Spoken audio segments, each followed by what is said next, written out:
Let's go. 5, 4, 3, 2, you are live. Okay. I'd like to call this meeting to order, January 19, 2021, of the Franklin School Board. Kathy, could we do a roll call, please?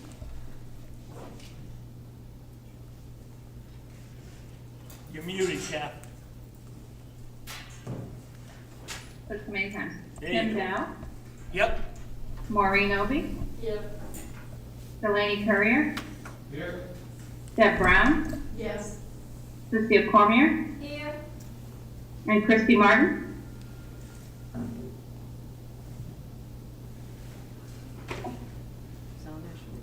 I see her. Christy's Well, I see online, her. but you're muted, Christy.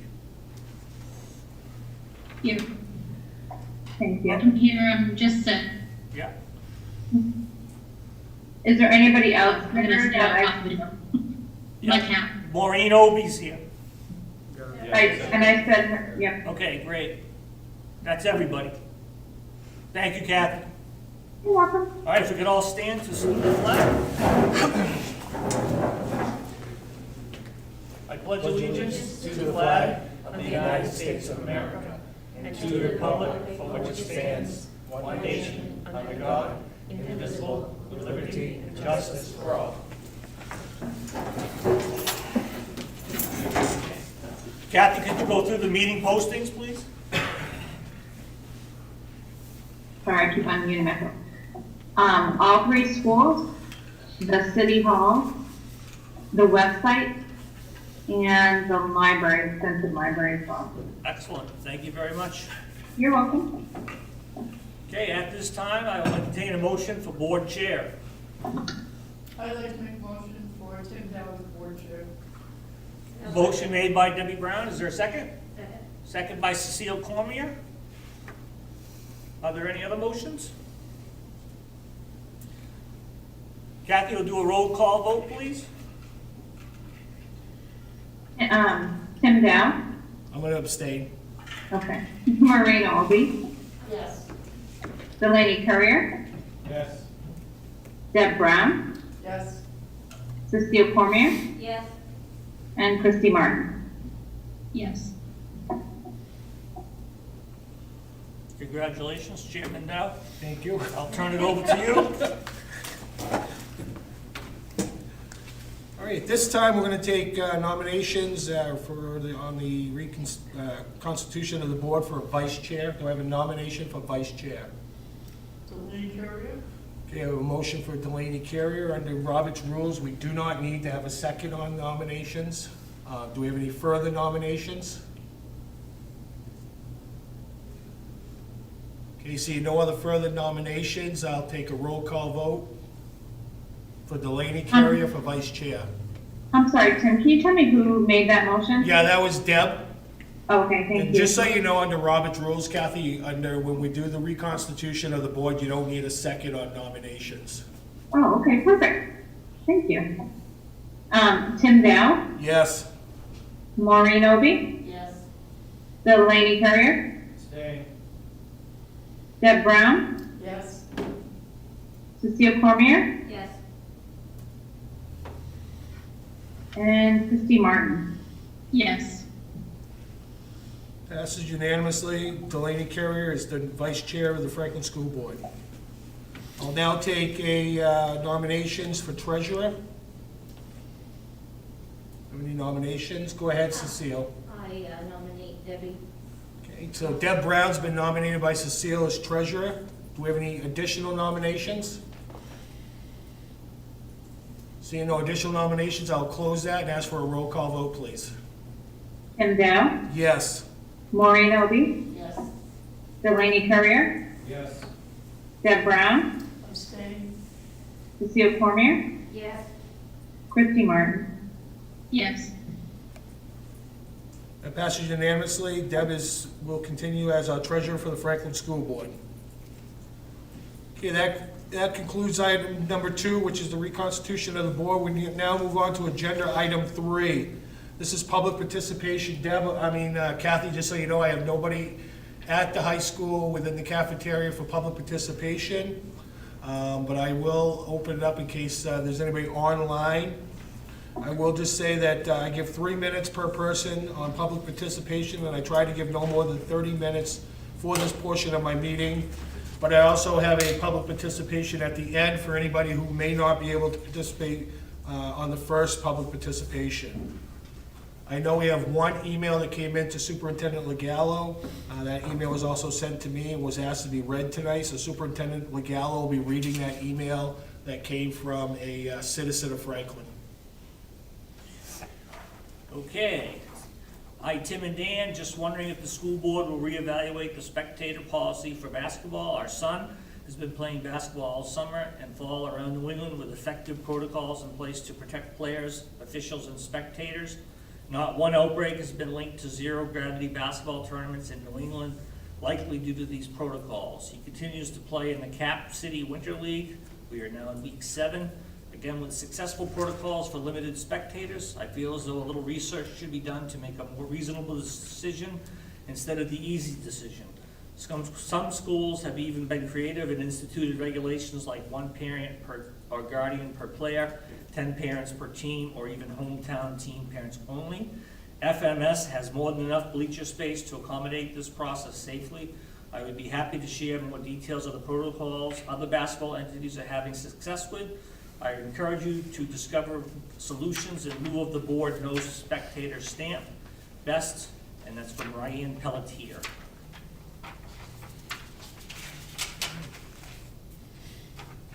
Kathy, a copy of that will be given to you for, to be part of these minutes. Okay, thank you. You're welcome. All right. Superintendent Legallo, do you have any other public participation or emails that you've received? I believe at this point that is it. Let me take one last look. That's it. All right. Ken, do we have anybody online for public participation that you can see? Anybody on, within? No, they're not able to make comments on Okay. YouTube, but I can let you know that since you may have, that the current game is being shown live on YouTube and has 26 viewers. Girls versus Plymouth and girls. Ken, are you We the do- host on Zoom? We do have, Am I what? Are you the host on Zoom? Am I the host? Yeah. Oh, yes, let I'm people sorry. in. Thank you for bringing that to my attention. Do you have somebody trying to get in? Dan Clark is trying to get in. I apologize. okay, we do have a YouTube channel for the new members, Maureen. We do have a YouTube channel that our school board meetings are publicly placed over, and they can watch us live. And if somebody from the public has a question, I'm gonna just have Superintendent Legallo just give out his number in case anybody from the public does want to call or comment. We can do it at the end of the evening. Yeah. So my phone number is 603-266-9833.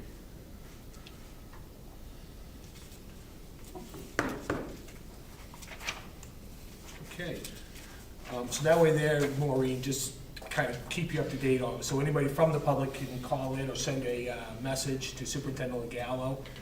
We have this first public participation at the beginning of the evening, and then we have another one, as you can see on the agenda, at the end of the evening, so if anything comes in, Superintendent Legallo will be able to read it at the next public participation. You're welcome. All right, agenda item 4 deals with our staff ethics sign-off. As we know, we need to, we have an ethics policy that we need to sign off on. So Superintendent Legallo will be giving that out to you now. If you could just pass those back into us at the end of the evening for both the superintendent and I to sign off on. Already. Oh, yeah, thank you, Jen.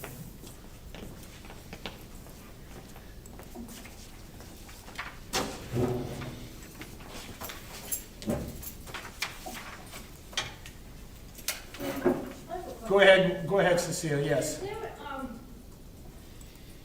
do we have, like bylaws, the board, or is it just procedures for the school board?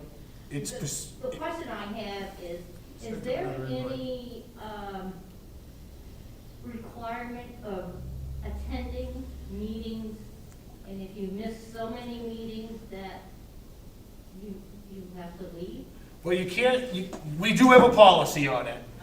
Okay, the board is governed by our policies, okay? And there is a policy on attendance at meetings, okay? And then normally what happens is after a certain, however amount it is, I think it's 3, is it 4, Dale? 4, then this board member gets talked to and asked if everything's okay or what the situation is, of why they're not attending.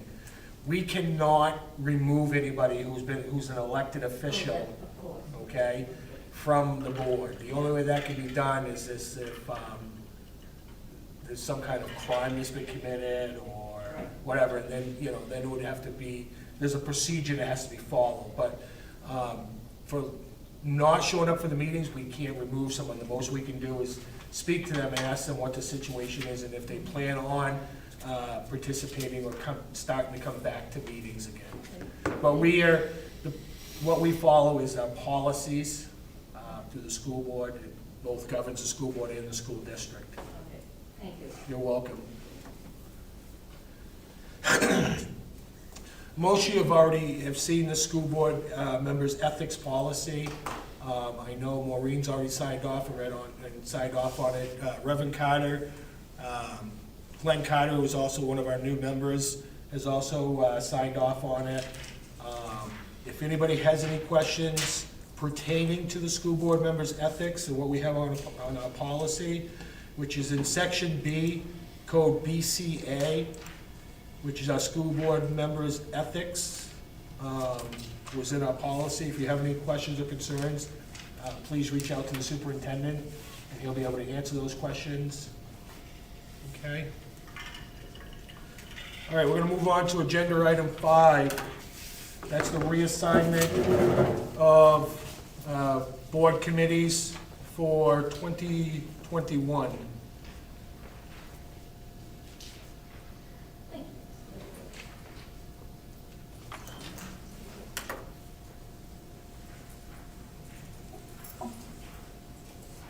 Christie, I'll make sure that Superintendent Legallo sends you a copy of the school board committee assignments that have been given, so that you have it, so you're aware of what committee you're gonna be representing. Great, thank you. Have you received your school board members' ethics policy too to sign off on, or do you need a copy of that sent to you too? I do need that sent to. All right, Superintendent Legallo will send that out to you.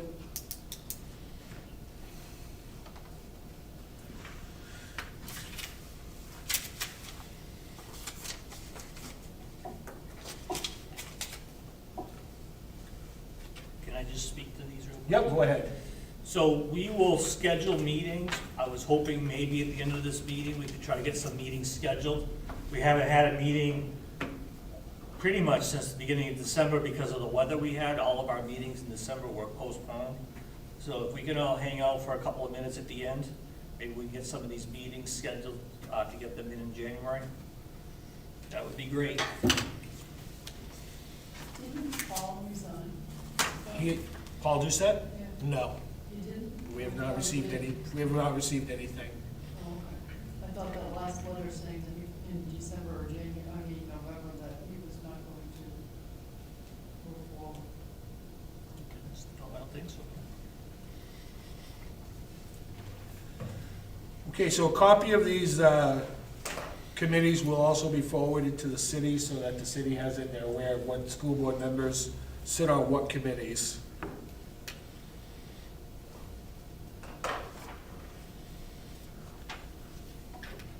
All right, that's agenda item 5, we'll close that out. We'll now move on to agenda item 6. Agenda item 6 is our recognitions. Do we have anybody, we'll start with Zoom first. Do we have anybody out on Zoom for any recognitions? Anybody administrative wants to give out recognitions this evening? I'm happy to speak up if I may, Yep, go ahead, Sue. and I'm hoping I'm not stealing anyone's thunder, but I'd like to thank Dan Clark. Today we had a fire inspection, and we passed our fire inspection for the first time in a long time, first time around. So I just want to thank him for all of his hard work. It's really paying off, and I appreciate it. Thanks, Dan. Thank you, Sue. Any other, Thank you. any other recognitions on Zoom? Okay, so you've done any recognitions within the school board meeting? Go ahead, Dan. In your packet, which we just found out was not posted until late this afternoon, there's a letter from the DOE regarding special education and us finishing with compliance monitoring. So I want to recognize Rebecca Butt, our special ed director, who led the team through that process. It's quite the process. And we are all set now until 2025. So I just thought that was yeah, hallelujah. That was great news and great work. I'm sure Rebecca will talk about it in her report, but I want to recognize her and her team for that. Thank you. You're welcome. And if Dan hadn't recognized you, Rebecca, it was my intention, I was going to anyways, because it was quite an accomplishment. I know how hard you've worked on this, so thank you. Thank you, and I have to say, shout out to the special education staff who worked very hard on it as well. Thank you. All right, any other recognitions this evening? Okay, seeing none, I'll close that portion of the meeting. Do we have our representative, our high school representative? Cody, no Cody. No Cody tonight. He was invited. Yeah. All right, no Cody tonight, so we have no representation at this, for this one, so we're gonna close that portion. Move on to agenda item 8, which is approval of board meeting minutes for December 21st, 2020. So I'll need a motion on that. I make a motion to approve December 21st, 2020, with the amendment that I was in person, not Zoom. Okay, so Deb made the motion to approve the board minutes for December 21st, 2020 with the correction that she was in Zoom and not in person. Yeah. Oh, she was in person and not in Zoom. Okay, I'll second the motion. thank you, Cecile Cormier seconded the motion. Is thank there- you. Is there any other discussion or corrections? Okay, seeing none, I'll need a roll call vote, please. Okay. Kendall, Yes. Maureen Obie, Yes. Delaney Courier, Deb Brown, Yes. Cecile Cormier, Yes. and Christy Martin. Yes. Okay. To the two new board members, Maureen and Christy, you two have to abstain from this vote because you weren't on the board at the time. Okay. So- I did watch the meeting. Right, but you still, because you weren't on the Okay, board. I will abstain then. Christy, did you hear that too? I did hear you, yeah. I didn't realize that, though. Yeah, unfortunately, where you were sitting on the board, I have to have you abstain from the vote. So it still passes. Thank you, Christy. So that still passes. The minutes are approved and passed. Thank you. Agenda item 9 is old business. We'll start out with our business administrator, Jefferson, giving us our finance report and our expenditure reports. Yep. We only had 4 out of how many people? So we don't have a majority. Did we approve these minutes? We don't have a quorum, but Susan wasn't there Susan. last month, right? Or was Susan there last month? Susan Allen? Yeah. No. The majority of the attendees. Right, the majority of the attendees. Okay. Yep. I just wanna make sure.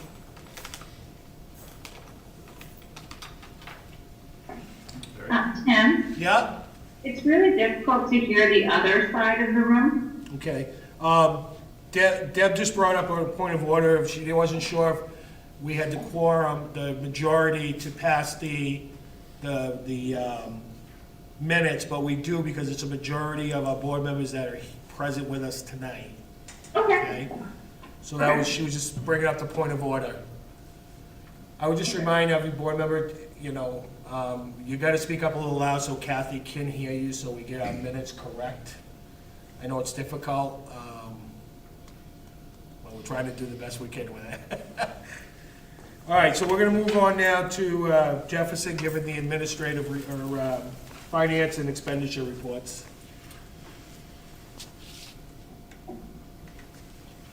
Okay, good evening, all. So I hope you've all had an opportunity to review the financial reports within the Google Drive. I don't know if anybody noticed, but I did adjust the budget based on the passing of the resolutions by the City Council on December 7th and January 4th to reflect the additional adequacy aid that we received for this year, additional fund balance that we received or recognized from last year, the New Hampshire Charitable Foundation support of the Project Aware program, the Stop Violence Grant awarded from the Department of Justice, and the Gopher funds from the Governor's Office, which is related to additional CARES Act funding.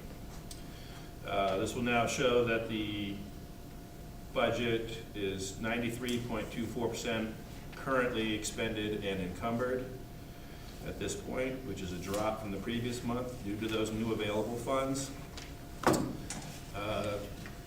Hopefully the majority, if not all, of the additional general fund appropriations will remain unspent and help to support the school district for the FY22 fiscal year and offset the 1.3 million reduction that we are seeing in adequacy aid estimate for FY22. Those general fund appropriations were earmarked for potential additional pandemic costs. However, there could be additional funding coming on that outside of our budget. Our revenues saw a jump of $383,674, of which $53,343 was food service revenues. We also received an additional $49,674 of Medicaid funding. We received an additional amount of $52,885 of unanticipated special education aid. I had budgeted about $100,000, and it came in once the state of New Hampshire did their final calculations at $152,885. So that's good. Not that it's great in the fact that that also means you also spend a lot of out-of-district costs, so which we don't get all of that back. But it makes our revenues look better for this year. We also received an additional $14,880 of E-rate funding from the federal government, and an additional $21,582 of insurance premium holidays from our insurance providers for health insurance and work comp and unemployment. And the balance is related to additional indirect costs, which we recognize every month, and small amounts of local revenue. As I had mentioned a little earlier, we are expected to receive additional funding through the Department of Education from the latest stimulus funding package passed by Congress. However, at this point, we do not have any specific information yet from the state on how much and what it can be used for, and obviously when we're going to have access to those funds. We do know that the state received overall about $154 million this time around, and for comparison's sake, when we got the original CARES Act money that came through as ESSER funds, that total amount was around $33 million, so it's almost 4 times as much. So, and they're going to be using the same formula that they did for that for distribution to all the school districts within the state. But we had not seen any documentation yet from that, so we have to wait to see how that comes through. I just wanted to let you know that the budget process has started also. The schools have been entering their information into our financial program, and we will be starting to meet with the administrators to review their proposed budgets in the next couple of weeks, towards the beginning of February. One thing I did want to mention, we have received a very rough estimate on the repairing of the side entrance at the middle school. From Meridian Construction, who performed all of our redesign of our entryways in all 3 schools for the security grants. The rough estimate right now is anywhere from $65,000 to $85,000. Once they we make the decision to have an engineer come in and do a full analysis, they'll be able to tighten up those numbers. And that's about it I have for right now.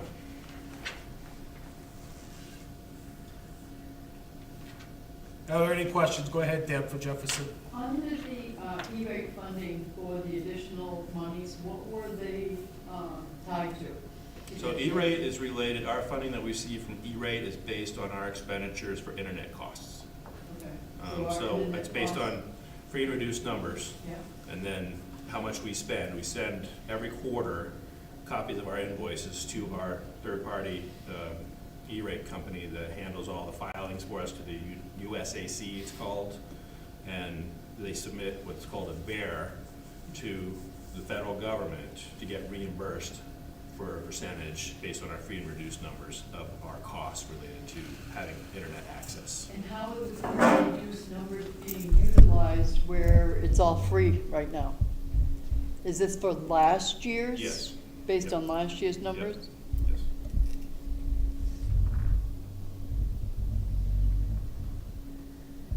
Are there any other questions for Jefferson? All right, seeing none, if you do come up with one, just forward that question to the superintendent, and he will sit down with Jefferson and they'll discuss that. All right?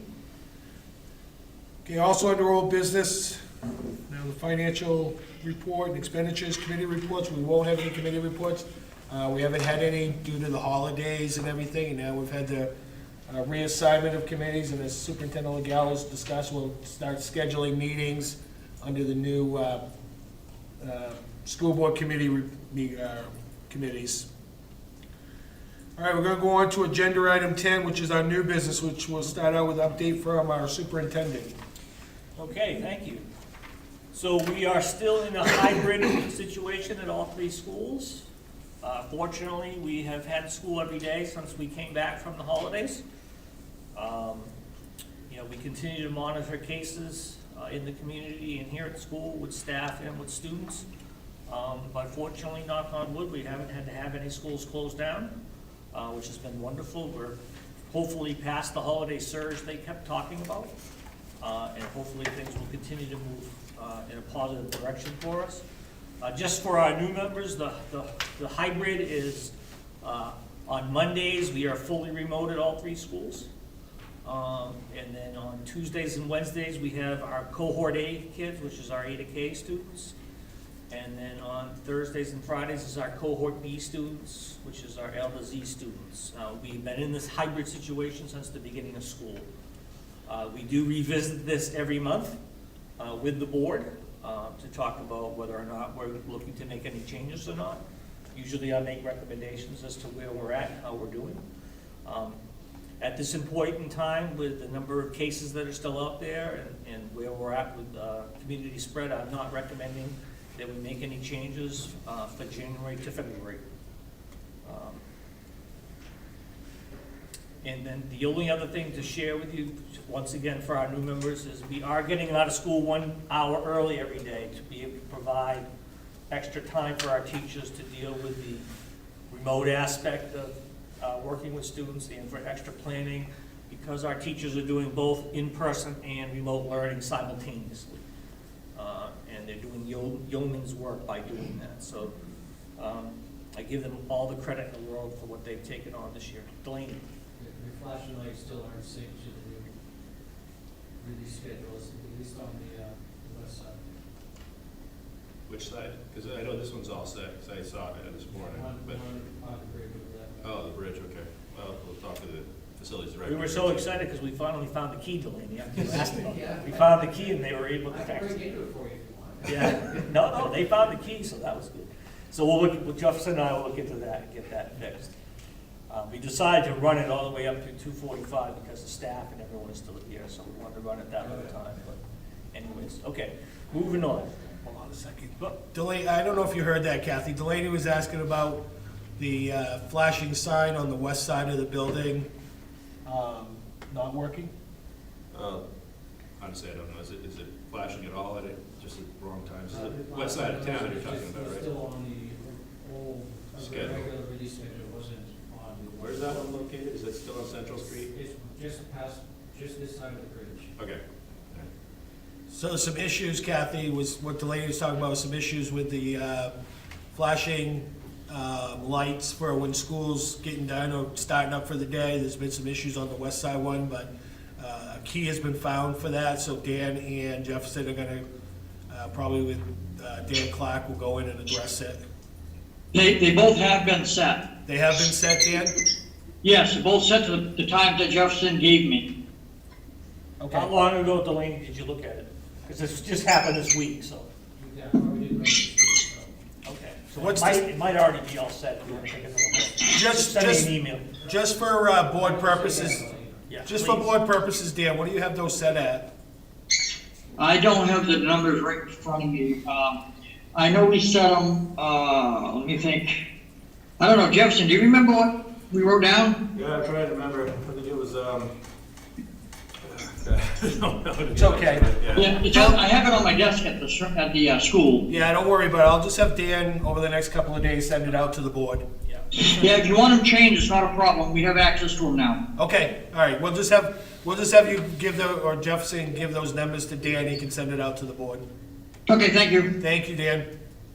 Maureen, did you have a I question? just needed a clarification. Yes. On Mondays, I understand that Tuesdays and Wednesdays, there's a bouquet, is that what you mean, or letters? Yeah. And the last letter of their last name. Okay. Yeah. Now, what is Monday? Monday's a fully remote day for everybody. Okay, fully remote. Yeah. Okay, thank you. So they start the week off like that.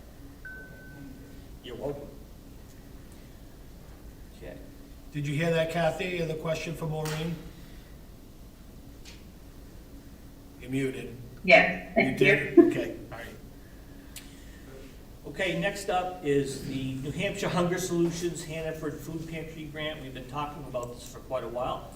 We actually got the details and have signed an MOU. We will be receiving $6,000 for the district for both at the high school and the middle school to supplement our food pantries at both schools. I just need the board to accept those funds and wanted to thank Delaney for pointing us in this direction quite a while ago when he first brought this up, and we finally saw the fruits of the labor. So $6,000 to help out our kids and families, so. I'd like to move to accept the Hannaford Food Pantry grant in the amount of $6,000. Okay, motion's been made by Delaney to accept the Hannaford Food Pantry Grant in the amount of $6,000. Do I have a second? A second. Second by Cecile Cormier. Do we have any discussion?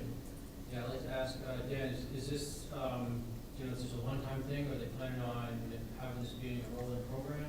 I think that's what the hope is to show success and to grow it from there. I can tell you that it looks like we'll be getting a freezer for the high school as part of the funds that we get. And then we'll be supplementing the food that we already just, and that's what you're looking at there is bags of food. That's what that is back there, by the way. They'll be supplementing what we already do, and I think the hope is to have a long-term relationship to keep that moving, so Excellent. that's the plan. Is there a reason why the elementary school is not involved with this benefit?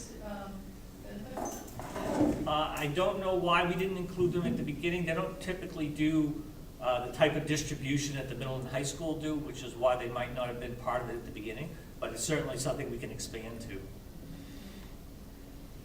Are there any other questions or discussion? Okay, seeing none, if I could have a roll call vote to accept this grant? Ken Dow, Yes. Maureen Obie, Yes. Delaney Courier, Yes. Deb Brown, Yes. Cecile Cormier, Yes. and Christy Martin. Yes. That motion passes unanimously. The grant is accepted. Thank you very much. Some more good news on the financial front. We have received a $2,000 grant for the music department at Meadowbrook at the high school. This will be the last Meadowbrook grant that we got because Meadowbrook has disbanded at this point. But I will need a motion to accept the $2,000. Make a motion that we accept Meadowbrook music grant of $2,000. Motion's been made by Cecile Cormier to accept $2,000 music grant from Meadowbrook, excuse me. Do I have a second? Second. Second by Delaney. Is there any discussion? Deb? I asked Jefferson just before the meeting how much money was in the grants that we've received previously. And he said there was about $8,000 roughly for the high school, or Yeah. six thousand for the high school. A little over 6,000, yeah. What are those funds going to be used for, and why haven't they been expended to date? That's great that you asked that. We just actually met with the whole music department last week, Jewel, myself, and Jefferson.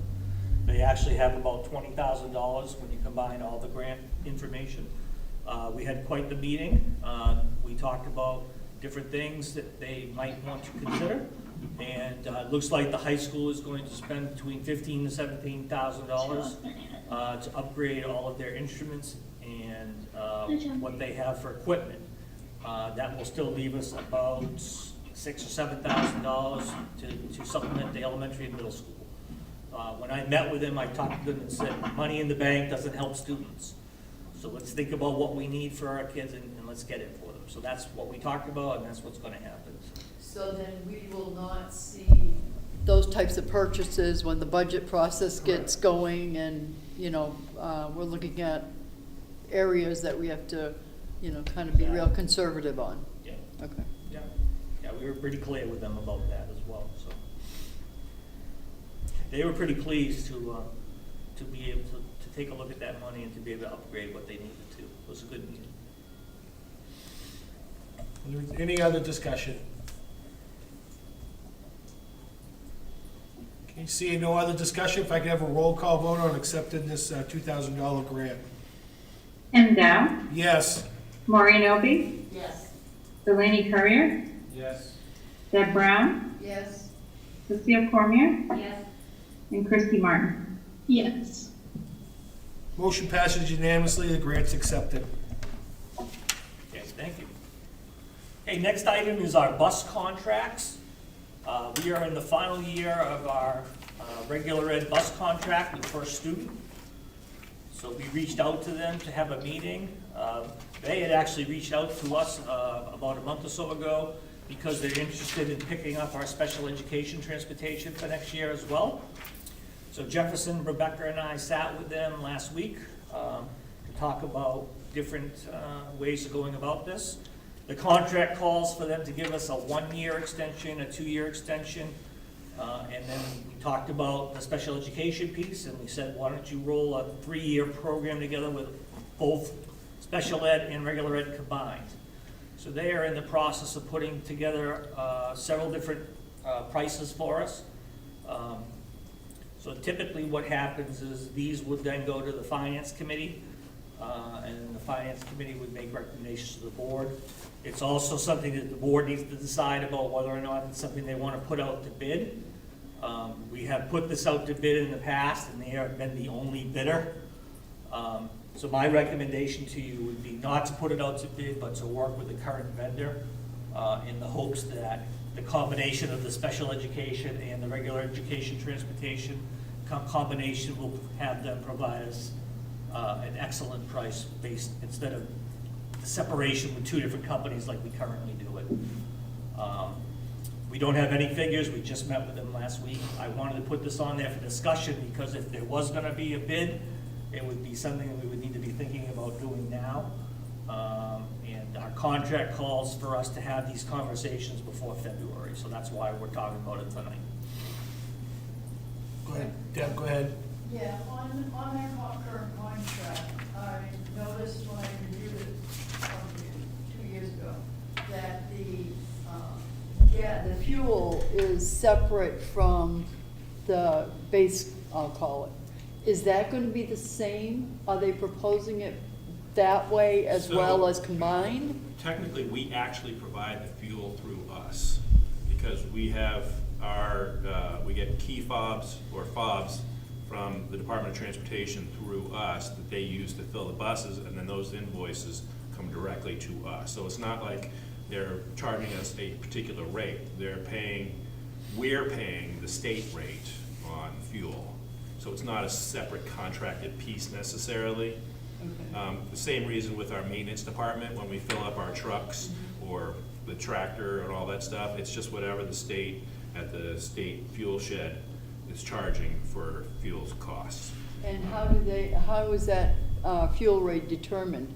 I mean, do they Well, that's have the a state. state It's contract? the state does it. They don't individualize it per entity that deals with them. Yeah. They have a flat rate, like it's $1.95 for everybody in the state that gets gas from a state shed. Okay. It's not, so it's whatever they do for their fuel supply, and hopefully it's cheaper than the market cost.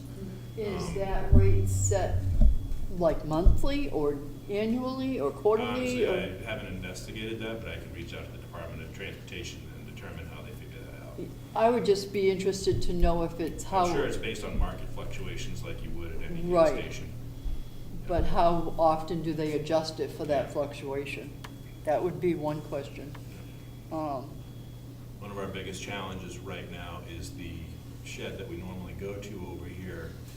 The unleaded fuel is down.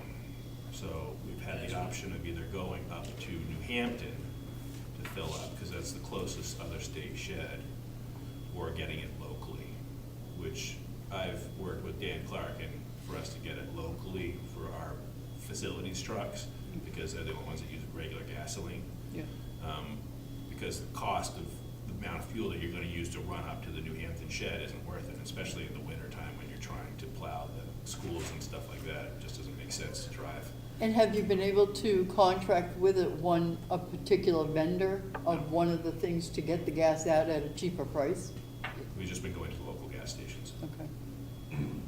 The state shed, Deb, just to kind of break you up, the state shed, the tank there needs to be certified. No, it has to be certified by the state. Okay, the state has not done that yet. And it's been since probably June that they've been closed down. They've had the unleaded closed down. So that's why I know the city for a period of time through the buildings and grounds was actually driving up to the New Hampton site. And they, because of time constraints and whatnot, they've gone locally. I don't know exactly where they've gone, but, That makes sense. yeah, I don't know where. Jefferson, can you look into also, like with Cumberland Farms, they have a business portion where you save 10 cents a gallon? The Smart Pay? Yeah. Yeah, so you have to tie that directly to a bank account. So they have to, so it's like getting a debit card. Right. And every time we use it, it will pull the money right out of our bank account. Okay. All right, yeah, so I will be able to do it, okay, all right. Dan, is our contract for regular education busing and special education, they both up at the same time? Are they run by the same, they both, I don't believe they're both run by the first student, right? No, the other one is Durham Bus Service. Right. So actually, yeah, so we have First Student handles our regular ed transportation. Durham Student Services handles our district-wide special education transportation. And then we also have other vendors, most specifically Lakes Region Student Transport, that when we have out-of-district students going to, say, Manchester or Portsmouth or wherever else we might have kids have to go, they'll do individualized transportation for those.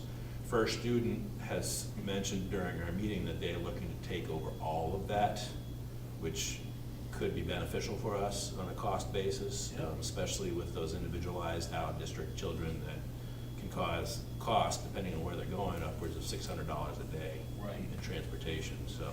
Are we under a contract, Jefferson, with, No, it's every year. all right, so we wouldn't be breaking any contract for the special education busing then? No. So is the bus company going to be able to have enough equipment to supply that demand? No, that's With what special happened. education? They'll have to That's let what us they told know. us. They Yeah. were gathering information from us and felt like they would have no trouble handling it, including the specialized transportation to Portsmouth or Manchester. Those were the conversations we had, so. Now, like Durham Student Transportation has 4 specialized vehicles for the district-wide transportation, which basically involves picking up children inside the town and taking them to school here. So Lakes Region Student Transport, they typically use vans and things like that for the much more out-of-district costs, which are obviously a lot more extensive. So the question would be whether or not First Student also has that type of vehicle in their inventory to handle those services, or whether they use a specialized, smaller transportation bus. But that'll be information they'll provide us when they bring forward their proposal. When the discussion happens with the contract, is there going to be an out clause if they cannot provide the services, if there's too many issues that come up along the way, that they can't meet the times that these students need to be at a certain place, or vice versa? Because we don't want to tie our hands for our students, paying for a student if they're not going to be able to provide that service. And then we still have to go out to Lakes Region or one of these other vendors to move our students back and forth. Oh, I'm absolutely sure that we'd have that in there. Well, I hope Yeah. so.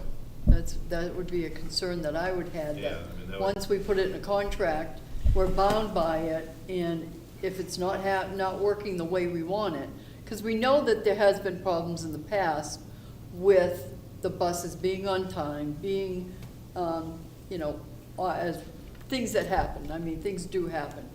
And I'd hate to see that again.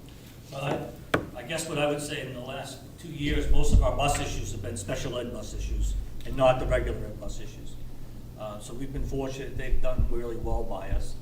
I guess the other comment would be, they usually charge you per situation, so if they're not able to meet the need, then they wouldn't be charging you for that. So if you had to go to a third vendor, then you would pay that third vendor and not them. So it's not like you're double paying. So, that's always a backup plan, I guess, as well. Because right now, we're paying Lakes Region because Durham can't already handle what we have. So we're already in that boat right now. So I would say that this is a better approach moving forward to consider, at least. We're only at the beginning phase. So the way this will work is they're going to throw a bunch of things at us. We'll throw that to the Finance Committee. The Finance Committee will work through it with us. The board will be kept involved with it. And then ultimately, it's the board's decision to make about whether you want to enter into a contract with them or not, and for what the contract will look like. You can choose a 1 year if you want to. You can choose a 2 year. You can choose the 3 year. You can choose just regular ed and not special ed. You can choose both. So the board will have a multitude of options to consider once we decide what direction you want to go in. So, okay? Yep, go ahead, Delaney. Any requirements to put this contract out to bid? Just policy. You have policy that would require you to put it up to bid, and my recommendation is that you waive the policy and allow us to work with First Student. There are no other vendors in this area. We've done this before. I don't think it's worth our time and energy to do this. And they've been really good with us. We've been very good to them this year, so they really should be giving us a decent price based on how we treated them during the pandemic compared to how some other districts treated them. Believe me, we remind them and they remind us. We have a very good working relationship, so I really think that we're going to be able to put together a deal that will really look good for Franklin. I had a question real quick. Yeah. You can tell me if I'm in the wrong area on this, but I was going through the financial report, and one of the things that I noticed on it was the homeless transportation. Is there any way we can incorporate the homeless transportation into the First Student transportation, or is that something that has to be completely separate? That would be part of this, Christie. If we go in this direction, they would take on that like they take on the special education transportation.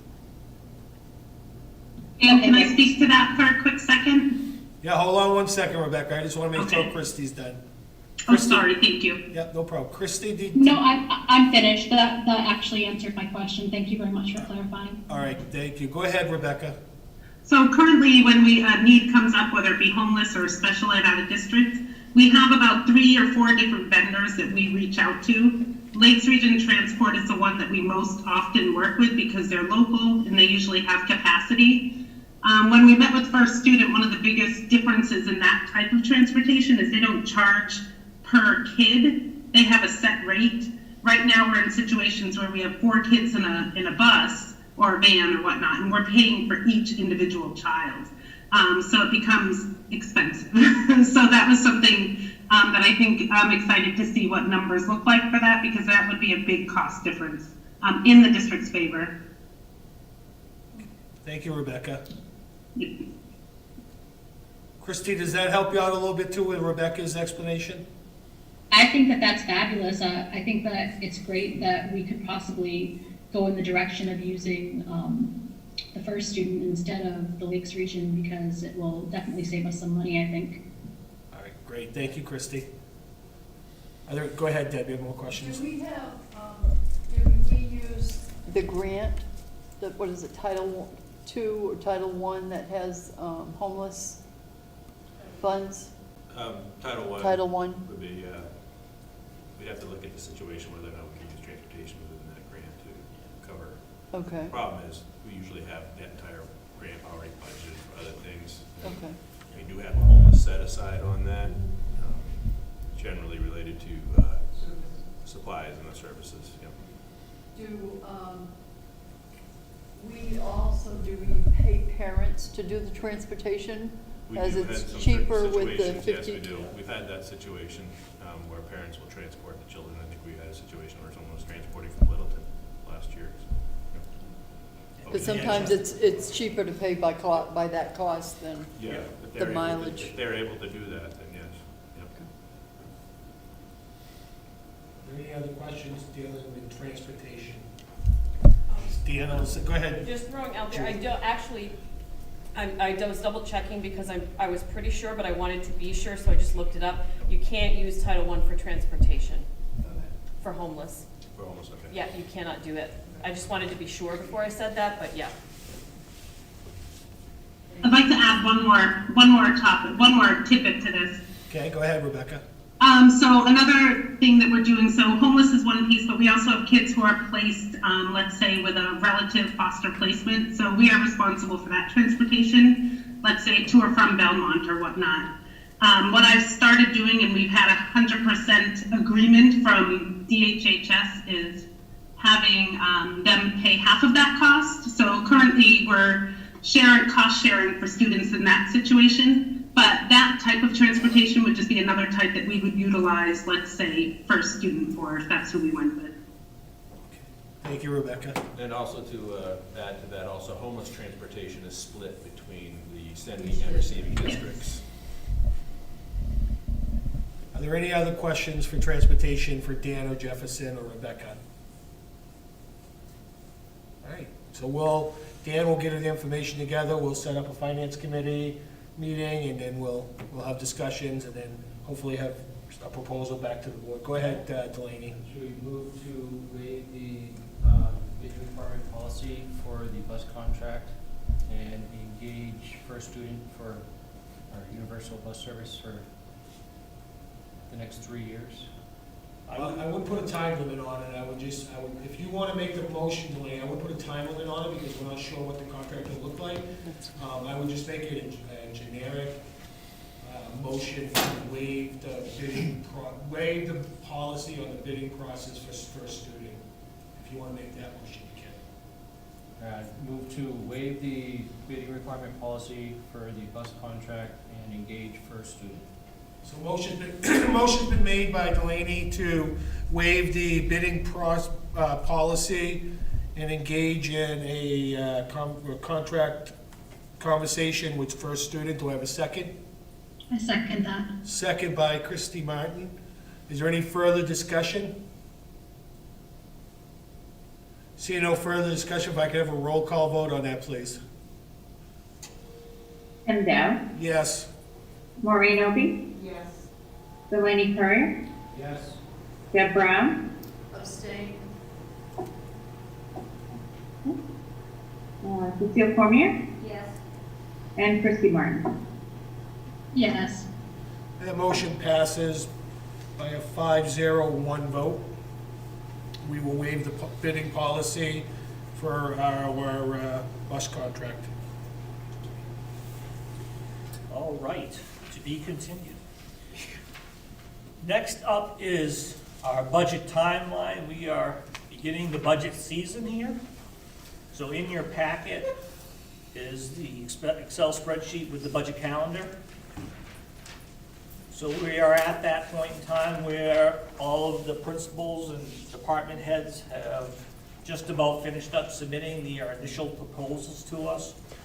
Jefferson will be working very diligently and hard the next week or 10 days, 2 weeks maybe, putting all this together.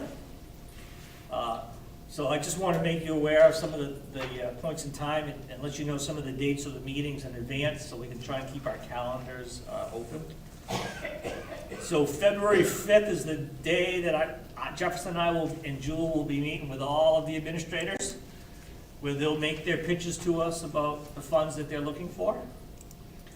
And then the following week, we will be putting pen to paper and making the cuts that we need to make based on revenues and other factors. The Finance Committee will meet on the 17th of February, where the Finance Committee will then take a look at where we're at in the budget process and what the superintendent is recommending for cuts at that point, assuming there are some, which the administrators know there will be. Usually there are, right, Ken? Oh, yeah. And then we have a couple of meetings in March specifically for the budget. March 2nd will be the first budget meeting with the full board for review. And then I think the 15th is that regular Monday meeting for us, I'm pretty sure. We will be looking at the budget again. We might approve it that night, depending on where we're at. We might not. We want to have the budget approved by April 19th at the latest. So it depends on how quickly we move and how much we need to do to it. But the meetings, the March 2nd date for sure, and then like I said, the March 15th date is a regular meeting, and the April 19th date is a regular meeting as well. So you just want to be aware of those dates. Typically, we present to the to the city council.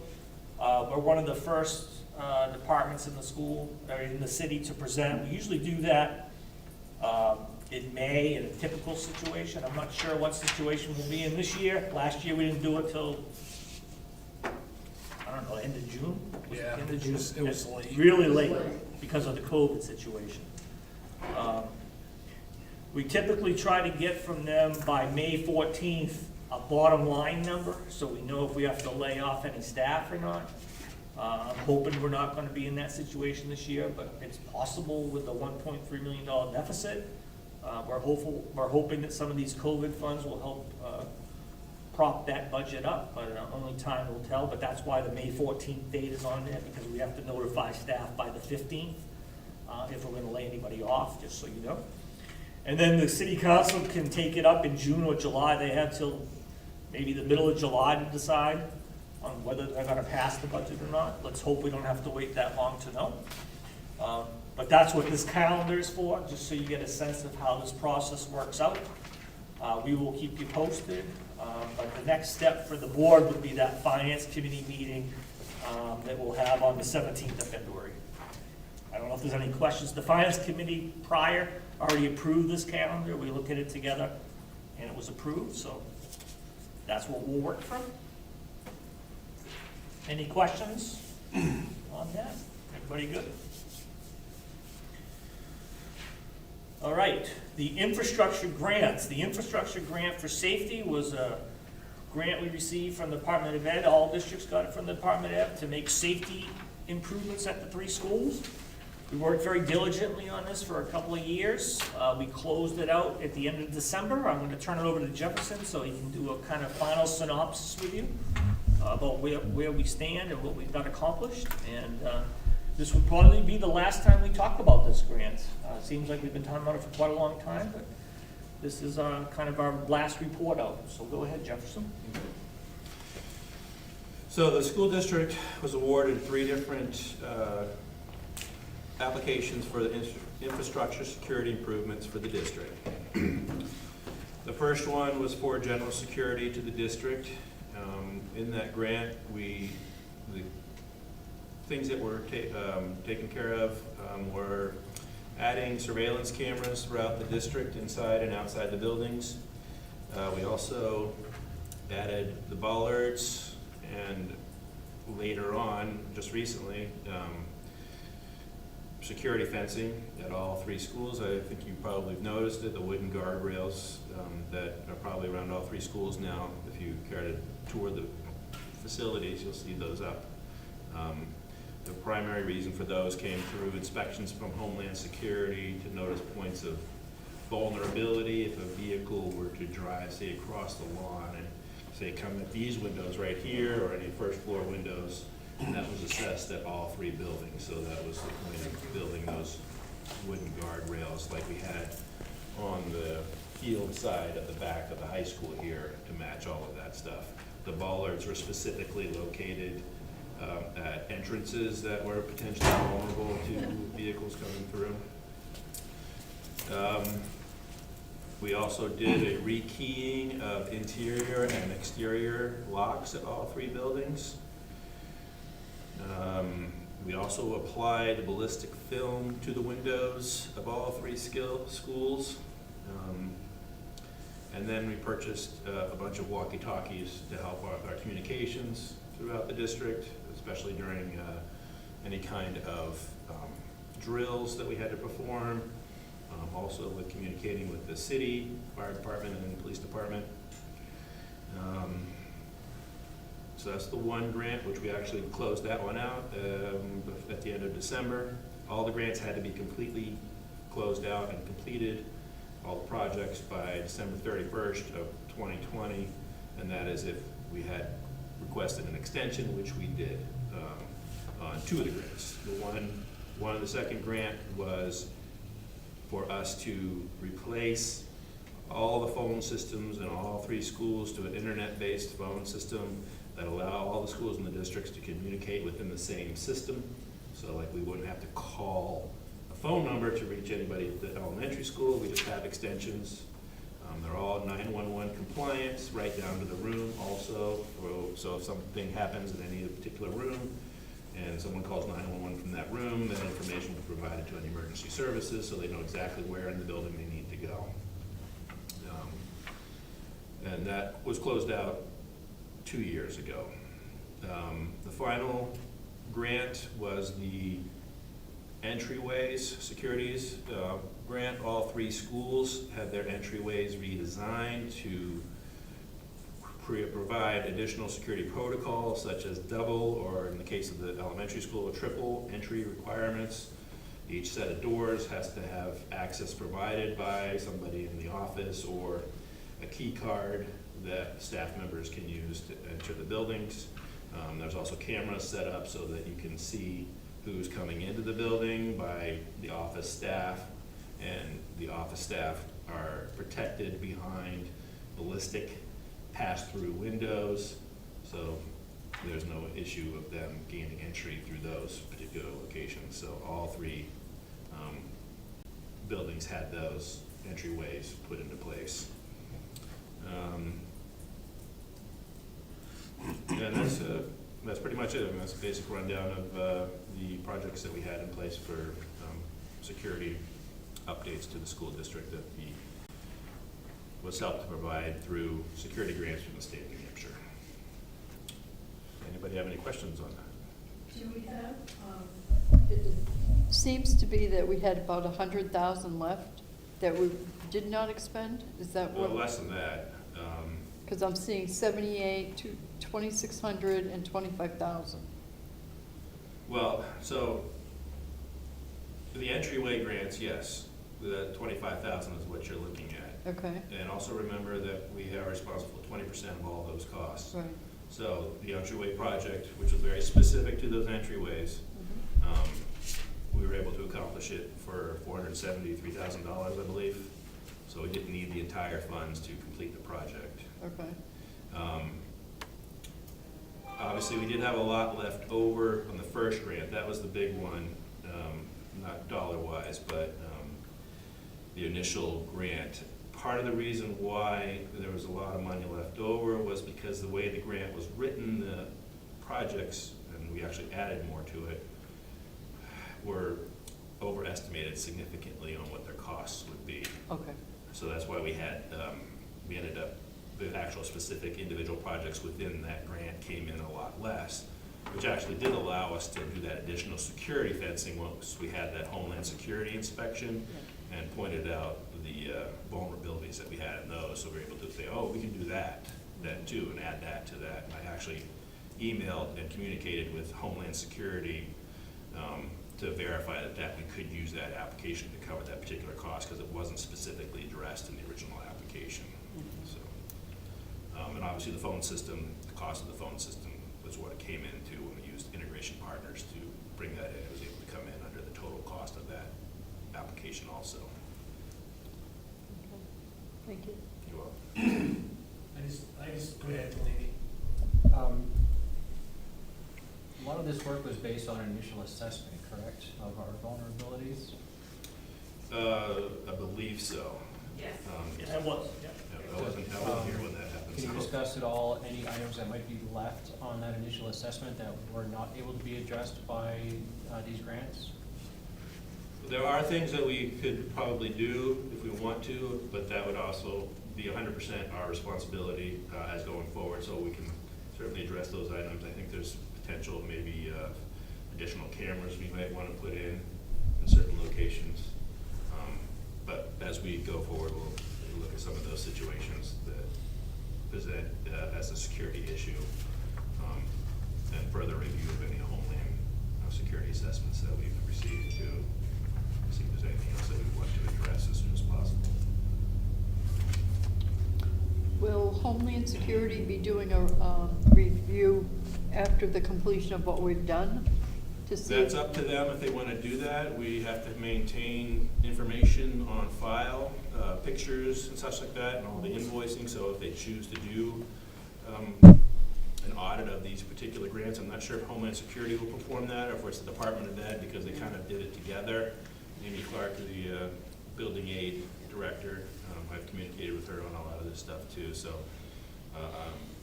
but the mere fact that they are grant funds, they require us to at least maintain this information, and they will choose to decide if they want to review it at some point. Is it a 5 or a 7 year maintaining of records for those, for grants? I believe it's 5 years. Yep.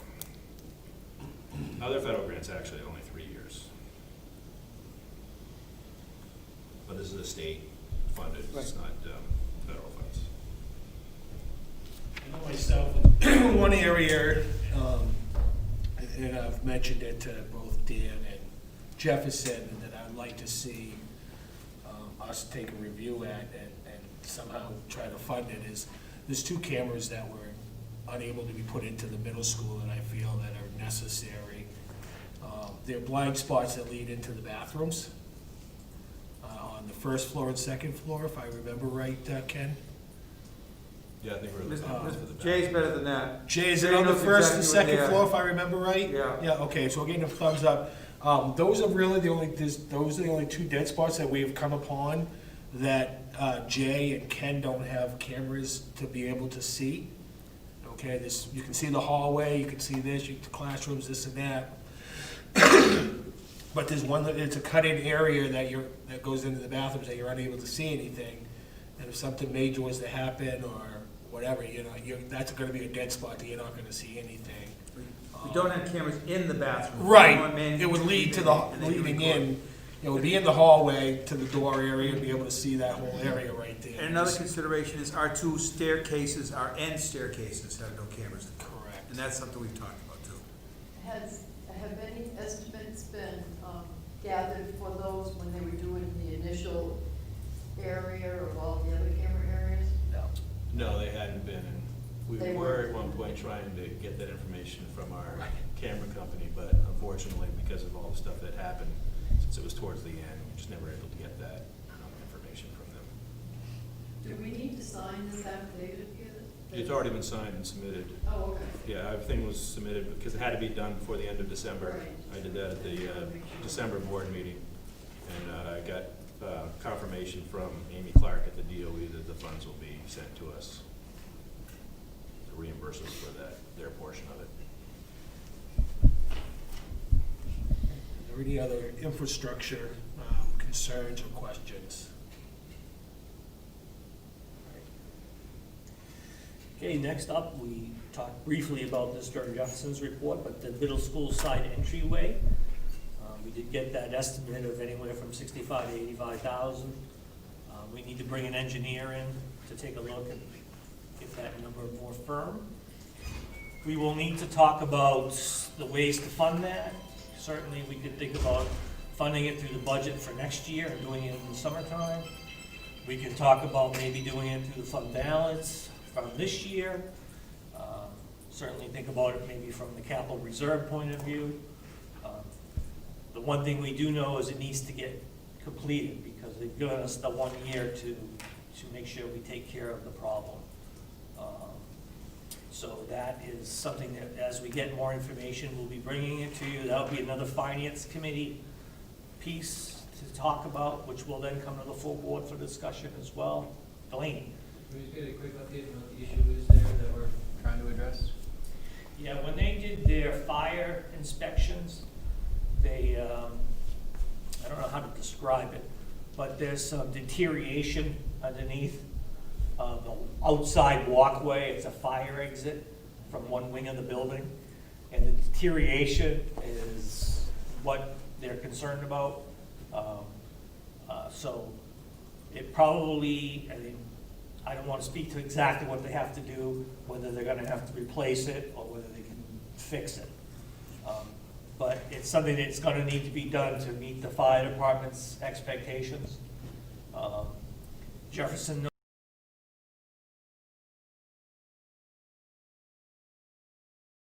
Yeah, we were. From an exhaust piece, but I don't think that that was the actual cause.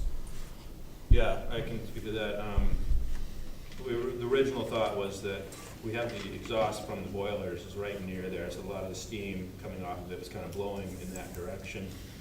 But because you have a concrete pad sitting on a metal, iron or steel understructure, because it's up a level, it was believed to be used, any melting chemical or whatever that was used on the concrete pad to keep the snow clear seeped through and corroded through to the metal understructure and created as a potentially unsafe. Right now it's not unsafe, but it has to be repaired situation. And it could involve replacing a lot of the metal and the concrete pad itself too. But it is something that the fire department wanted us to resolve that one here, and they knew it was going to take some time for us to deal with it. And once we have an engineer come in and do a full analysis of it, we'd have a good idea of what we'll specifically need to have done, and then we can take that and use that as for bidding the project out to construction companies to repair that. Not yet. We just got the information from Meridian just to get a rough estimate of what they would think the general project would be, and then we spoke to Meridian that they could probably actually provide us an engineer to come out for a fee to do that analysis for us. They gave us a ballpark of 3,000 to 5,000 for the engineer. So it wasn't terrible, so that was good to hear. So we're hoping to do that next, and then we'll bring it back to you and back to you. Like I said, the goal would be to do that work this summer, so we can reopen next year with that fixed. So you think you'll have that for the finance committee? Excuse me, Go ahead. I gotta restart. Did you Restart. boot, did you? Yeah, lost somehow, us. something, reason's frozen, but. YouTube froze up. It's not Give me a Ken's sec. fault. Just, Give me a sec. It's all Ken's fault. We're back. all right, we're back. That was fast. Yeah, Nice recovery, Mr. I have to pay attention. You folks have to move once in a while, but thank Nice you. recovery. So when we lost contact, we were just essentially coming to the final explanation about the needs that are on that spot. For the entryway? Yeah. Yeah. So the hope, like I said before we summary went is- off, the hope is to have that repaired this summer for the opening of school next year.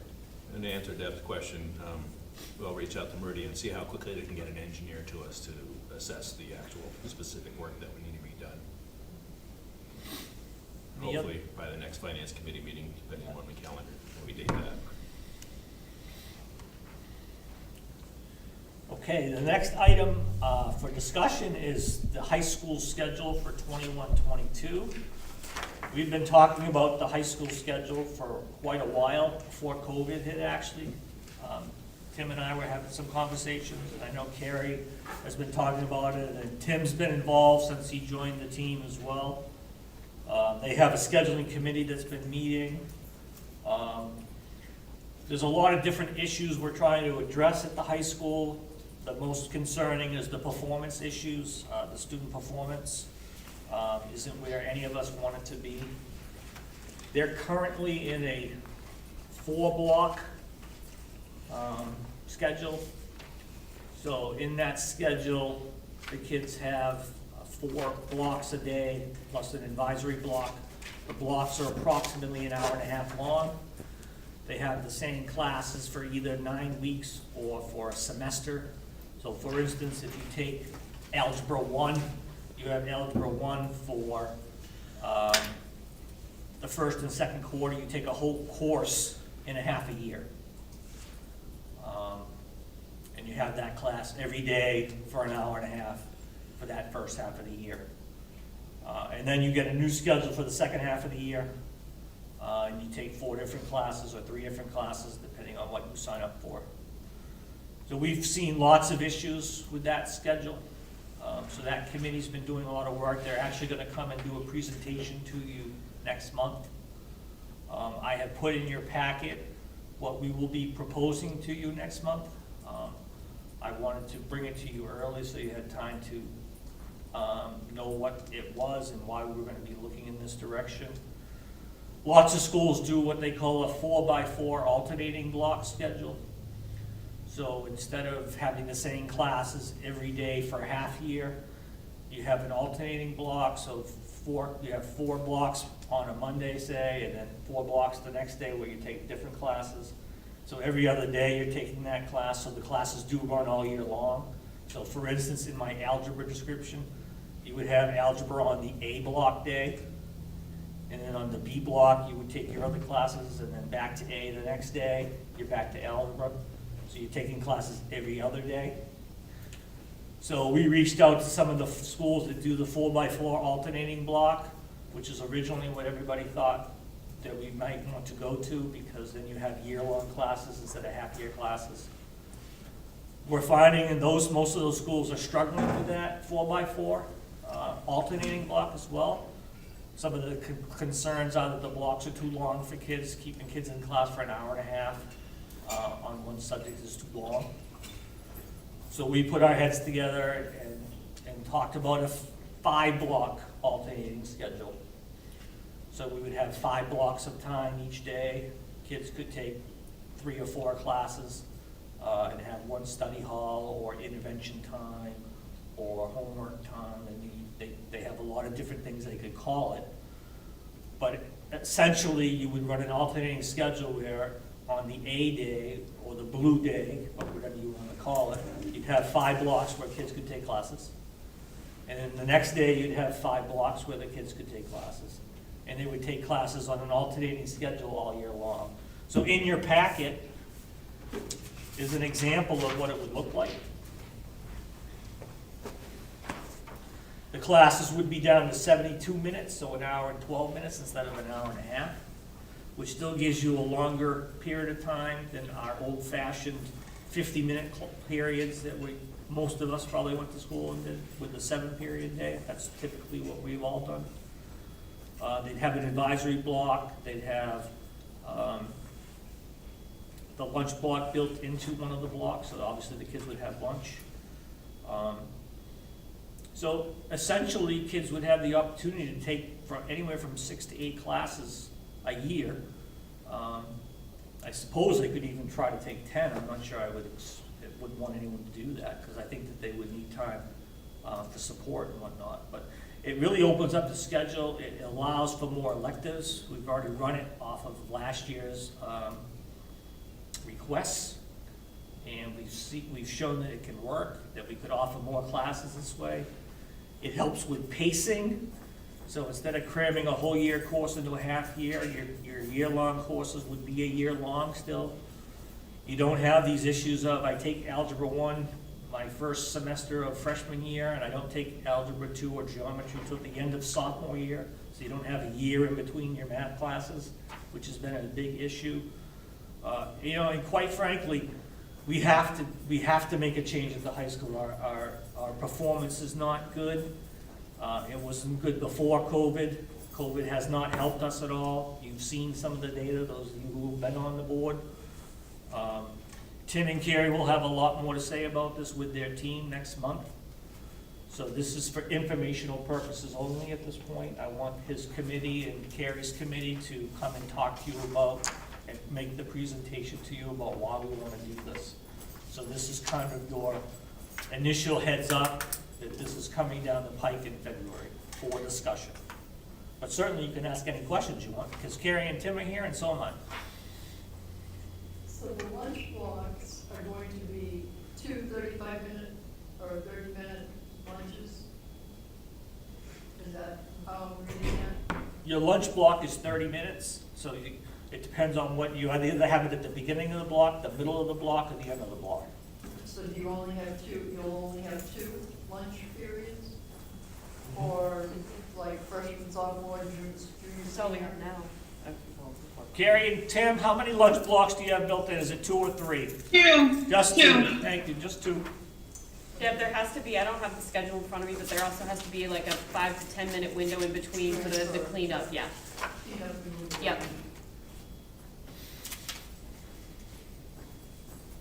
So I'm just looking at it, it says 105 minutes in the first section, and then with the bell schedule, that doesn't play out, because you would need that time to move around. Jim and Carrie, you want to speak to that? I don't know if you can hear. Can you hear what Deb is asking? Yeah, I don't have a copy of the bell schedule in front of me, but that lunch is 105 minutes, and we intentionally added a little bit of time to. I think it was Jewel who just said you need that time for the kitchen staff to get the caf ready and cleaned up for the next set of students to come in. So it would be it looks like 3 minutes of passing time, Deb. Yeah, that doesn't. Yep. And where do this all it is schools now. are not taking lunch, where are they? They're in class. So you have 72-minute class, Okay. 3 minutes of passing, and 30 minutes lunch. Or you have 30 minutes lunch, 3 minutes of passing, 72 minutes of class. So it depends on which lunch you have, but you have a 72-minute class built into that block, Okay, if that makes sense. no, I understand. Yeah, I understand better now too. I'm glad you're asking these questions, because that makes more sense now.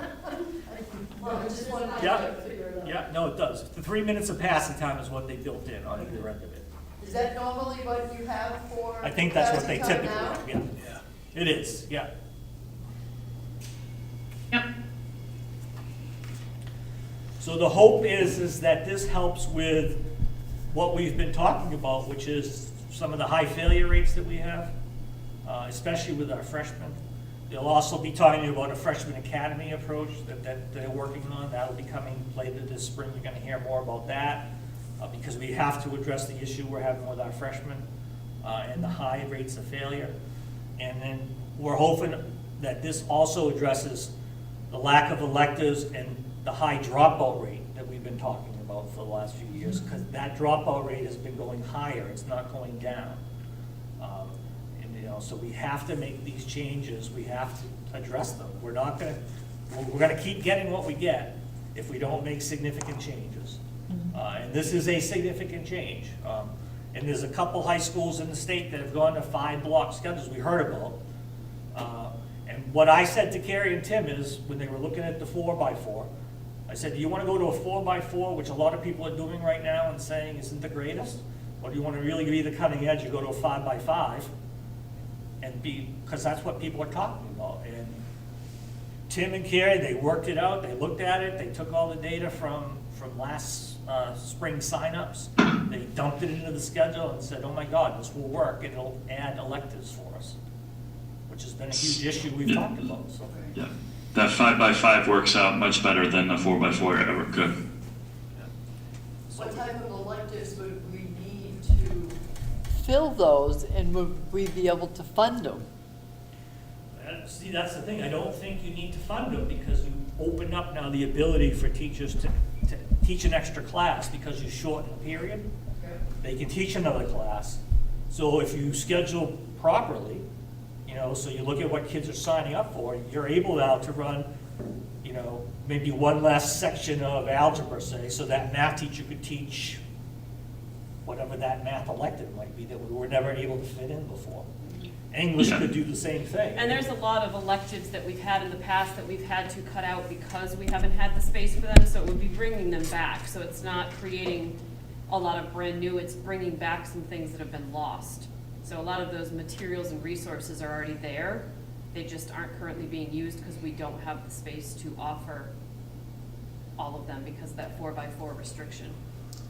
Are there any restrictions as far as our collective bargaining agreement for the number of classes that a teacher teaches? Yeah, there would be, and that's something that we have to work through. Yeah, but we would only go down that road if the board is willing to take us down that road. I don't see anything, having reviewed the language and having worked, and Tim and Carrie are working with the staff, we don't see any barriers at this point. But certainly those could be talked about if needed. You know, it's no different than any other issues I have with the union. We work together very well. We are headed into negotiations in September, as you know, Deb, as the chair, once again, by the way. Congratulations. We'll go back to the table in September with them, so. But I don't anticipate any of those types of big issues that we can't overcome. And I think a lot of this, Deb, will be answered next month when Carrie and Tim come here. So this just kind of But gives. those are just food for thought. Yeah, they're kind of good for them to have. To do any research, they've got the questions that I'm asking. This is definitely a significant change and a significant attempt to make things better here at the high school and make things so that kids perform better. You know, nobody's sitting on their hands here thinking that everything's okay. That's what I want you guys to know, and that's what I want the public to know, that we are looking at considerable changes to improve performance of students. I just had a question. Go ahead, Christy. The changes that are going to be made, will the Hewitt Center and Lakes Region Community College be a part of those changes, where the kids will have more opportunities to be able to take other courses over in Laconia, or will this make it so it will be more difficult? That's a great question. We are actually going to be able to look at our Hewitt students will be able to take more core classes and electives on campus than they can right now with this new schedule. So we're hoping to increase our numbers for Hewitt and for Ag, the way that the schedule is built, and it will free up some time. Originally, when the LRCC partnership took place, we were hoping to have juniors participate in taking classes over there and seniors. This would open that opportunity so that kids could take a lot of classes over at LRCC if they so desired to. Does that answer your question, Christy? Yes, that does. Thank you. Thank you, Carrie. And it's funny, Christy, that you bring that up, because when I got the board packet, I asked the same exact question of the superintendent. And when I first heard about this, I asked the same thing. I wanted to make sure it wasn't going to affect our LRCC and Hewitt, which we all know that I'm a huge supporter and sit on the board of directors over there for Hewitt. So I'm on board with you, Christy, on that one to make sure it doesn't affect our Hewitt students. Anything that can make our school better is what I'm looking at. Yep, and I exactly. think that's a good thing. Thank you, Christy. Go ahead, Deb. Carrie, how many students are we allowed to go to Hewitt and LRCC right now, and how many are actually participating? I think we have 15 seats, right, Carrie? We have a couple seats per block, so we send kids to Hewitt in the morning and the afternoon, and they allocate a certain number of blocks because there's so many sending schools. I feel that right now, there were some kids that would have taken that opportunity, and they're always willing to find us slots at Hewitt. It's kind of like we decide that piece in the spring, because if there's some blocks that are free, like if some schools give up their spots, we could actually be sending more students if there were spots for them. And I'm in contact with Hewitt and letting them know, like, once the board once we do our presentation next month, that if we need to kind of let them know that we're interested in having more seats so that they can kind of plan for that. Hewitt's enrollment has been down, so I know that they would be interested in letting us send more children. And as far as LRCC goes, we also have a lot of Running Start classes on campus too, and LRCC is actually going to be coming and teaching a class with us this coming semester. But we don't have a limit necessarily. There's just the cost component where students can apply for a scholarship, and then they can do the dual enrollment piece. How many students are currently attending Hewitt? I believe it's 14. I think it's 14 right now. 15. I have to double check on the numbers, but we're hoping to be able to increase that. The barrier for the kids that want to do Hewitt is that it impacts. You know, they're right now with their current schedule, they're only allowed to be but it impacts them, so they're missing 2 blocks a day. And when you have a 4-block day, that leaves 2 blocks for core classes. Thank you, Carrie. We don't have any students going to ag right now, and I'm hoping that there will be more that will be interested in ag. Have you next year. Have you reached out to Kim over there? For at ag at Winnisquam? Yeah. Yeah, they're coming to do a presentation. It's in my board packet. Yeah, okay. All right, so Kim's talked to you and everything, so, all right, good. They'll be coming to the middle school also.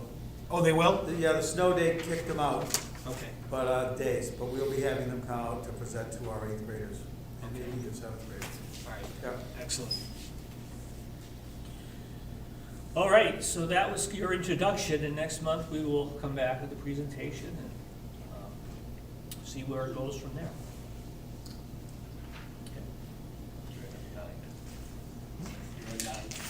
I'm on number 9? Thank you. Okay, one of the other things that we've been talking about, and this is not new, this has been around for quite a while actually, is the start time of school. And considering making changes about the start time of school for next year. Many districts have made the change to make high school start a little bit later and elementary school start a little bit earlier, because the younger kids typically do better and get up earlier and fade a little bit faster in the afternoon. And the high school kids traditionally need more sleep in the morning and perform better by coming to school later. So we've been having conversations, I mean, after this year of COVID and schedules being crazy and disrupted, we talked about it and said if there was ever a time we were going to try and bring this up, this is the time to do it for next year, because families have been disrupted like never before. Quite frankly, it's a no-brainer to do this in terms of what's best for kids and performance. There's no question about that with the research that's out there and the number of districts that have done this. I think the logistical issues is what usually gets in the way of this. And I think it's probably the logistical issues for families that are probably the biggest things that get in the way. What we're talking about right now is having the elementary school kids start early. So they would start school at 7:30 next year. And the middle and high school kids would start when the elementary kids typically start, which would be starting at 8:30. So it would be just a flip-flop. And the reason we came to that conclusion was because of busing. Right now, we bus the elementary kids by themselves because there's more of them on the buses. And we bus the middle and high school kids together because primarily there's less of them. Our middle school is 4 through 8. And our elementary school is K to 3, well, pre-K to 3. So the idea would be that we would run our elementary school starting at 7:30 in the morning with the early bus run. And then the buses would pick up the middle and high school kids and bring them in for the 8:30 start of school. And at the end of the day, they would pick up the elementary kids at, I think it's 2:35 or 2:36, something like that. And then get the middle and high school kids at the 3:15, I think is when they dismiss right now. So what I thought would be a good next step, if the board is wanting to consider this, is to put out something to families that says, look, the school district's considering making this change next year because we believe it's the best thing for kids in terms of learning and whatnot. to see what the community thinks about the idea of flip-flopping these schedules. You know, the typical things that you hear when you attempt to do this kind of thing is things about daycare issues, because elementary kids would be getting out before middle and high school kids who may be watching those kids at home, potentially. You'll hear things about work schedules usually, and for some people, this works out better because the little kids get to go to school earlier, so a lot of people are happy about that. We have our after-school programs that typically help with the younger kids after school. So I'm curious as to the board's thinking about whether or not you would want us to go down the road of exploring this with the community to see if this is the time to consider this change. I did talk to the bus company about it already, just to see if they had any issues with it. The other thing is it doesn't cost us a dime to do this the way we're suggesting you do it, because the routes are the routes. They don't care if they do elementary first and middle and high school second. It doesn't change a thing for them. The number of buses, everything's the same. So it doesn't cost us any money to do it this way. You know, in a perfect world, would I love to bring the 4th, 5th, and 6th graders in a little earlier and the 7th and 8th graders later? Probably. But I don't think it's a game changer not to be able to do that at this point. So I'm just curious as to the board's thoughts about considering this and whether or not you want us to think about putting something out to the community about it. I'll open it up. Excellent. Who's, I am. is that Christie? Yes, Go ahead. sorry. Yeah, Did I interrupt someone? No, go ahead, Christie. Okay, so first off, I can say I have 2 middle school students that will definitely be in favor of this. But I just had a few questions on Hewitt and LRCC again, and then also with the high school potentially changing their scheduling. Will this interfere with any of that? Will this become a problem because of it? How would this affect that? Carrie? With the delay in the morning, we might have to switch from the first chunk of time at Hewitt to the second, the later time. Or like right now, some of those students, like even on the remote day, they're coming to school so that they can catch the bus to head over there. We've done that before in the past where some of the Hewitt students have reported to school at 7:30 so that they can make it there for that first class. And then what was your second question, Christine? So you had Hewitt and then LRCC? Right? Yeah, I was talking about Hewitt, LRCC, and then also how would this affect your new scheduling? Would that interfere with the scheduling in any way? Will it disrupt any of that in any way? It'll just push our time back a little bit more, but the research is in favor of doing that. I mean, we are looking to do some new things for our students because we have to. So I feel that kids will be able to accommodate, we talked about athletics. And some of our students who would be doing athletics, maybe they could plan for a study hall at the end of the day, or Danny Sylvester can also work with other schools because we are not the only one that has a delayed opening like that time stamp. As far as LRCC goes, usually those college classes actually start later than us in the first place. So it wouldn't be a problem for the kids because there's usually numerous sections of courses they want to take. Okay, thank you. Thank you, Christie. Go ahead, Maureen, you had a question or a comment? I would say that this was often talked about years ago, and the big issue was at the time was the bus scheduling and also the lunches, because if you're serving breakfast in the morning, that might create a problem. And I'm not sure if it's just making sure everything works, but particularly the students who are coming early, they get their breakfast in the morning. And I'm not sure how that's going to, that's sort of what you're gonna have to also look at, is how it's going to impact the lunch programs. Yeah. We don't anticipate it being any impact because the kids would arrive at school in time for breakfast. They would just be at the elementary school instead of coming here. Okay. The times would be the same, and that's why we talked to the bus company and said, are we missing something here when we talk about this? We said, no, we just run the same way, basically.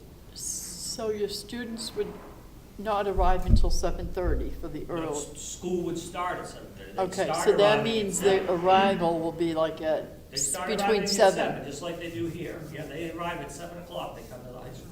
And then they would have their breakfast and then go to class at 7:30. 7:30, school would actually start, yeah.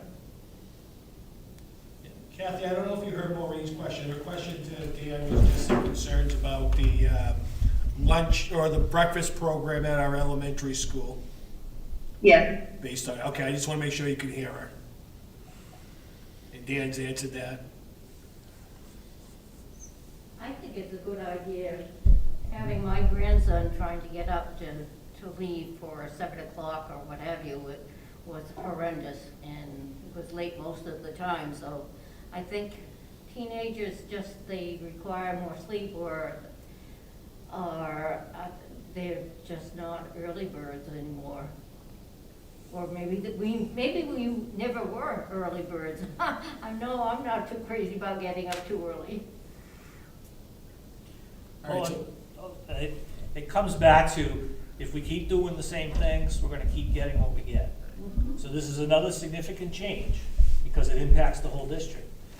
But it's significant to try and target an issue. And the issue is the kids who are showing up late, not coming in for first period because they're sleeping. And a lot of the kids work, you know, and whatnot. So if we can make this change, it helps our high school kids. It probably helps our elementary kids, because Sue would tell you that by 2:30 in the afternoon, her elementary kids are spent, and the teachers would tell you that too.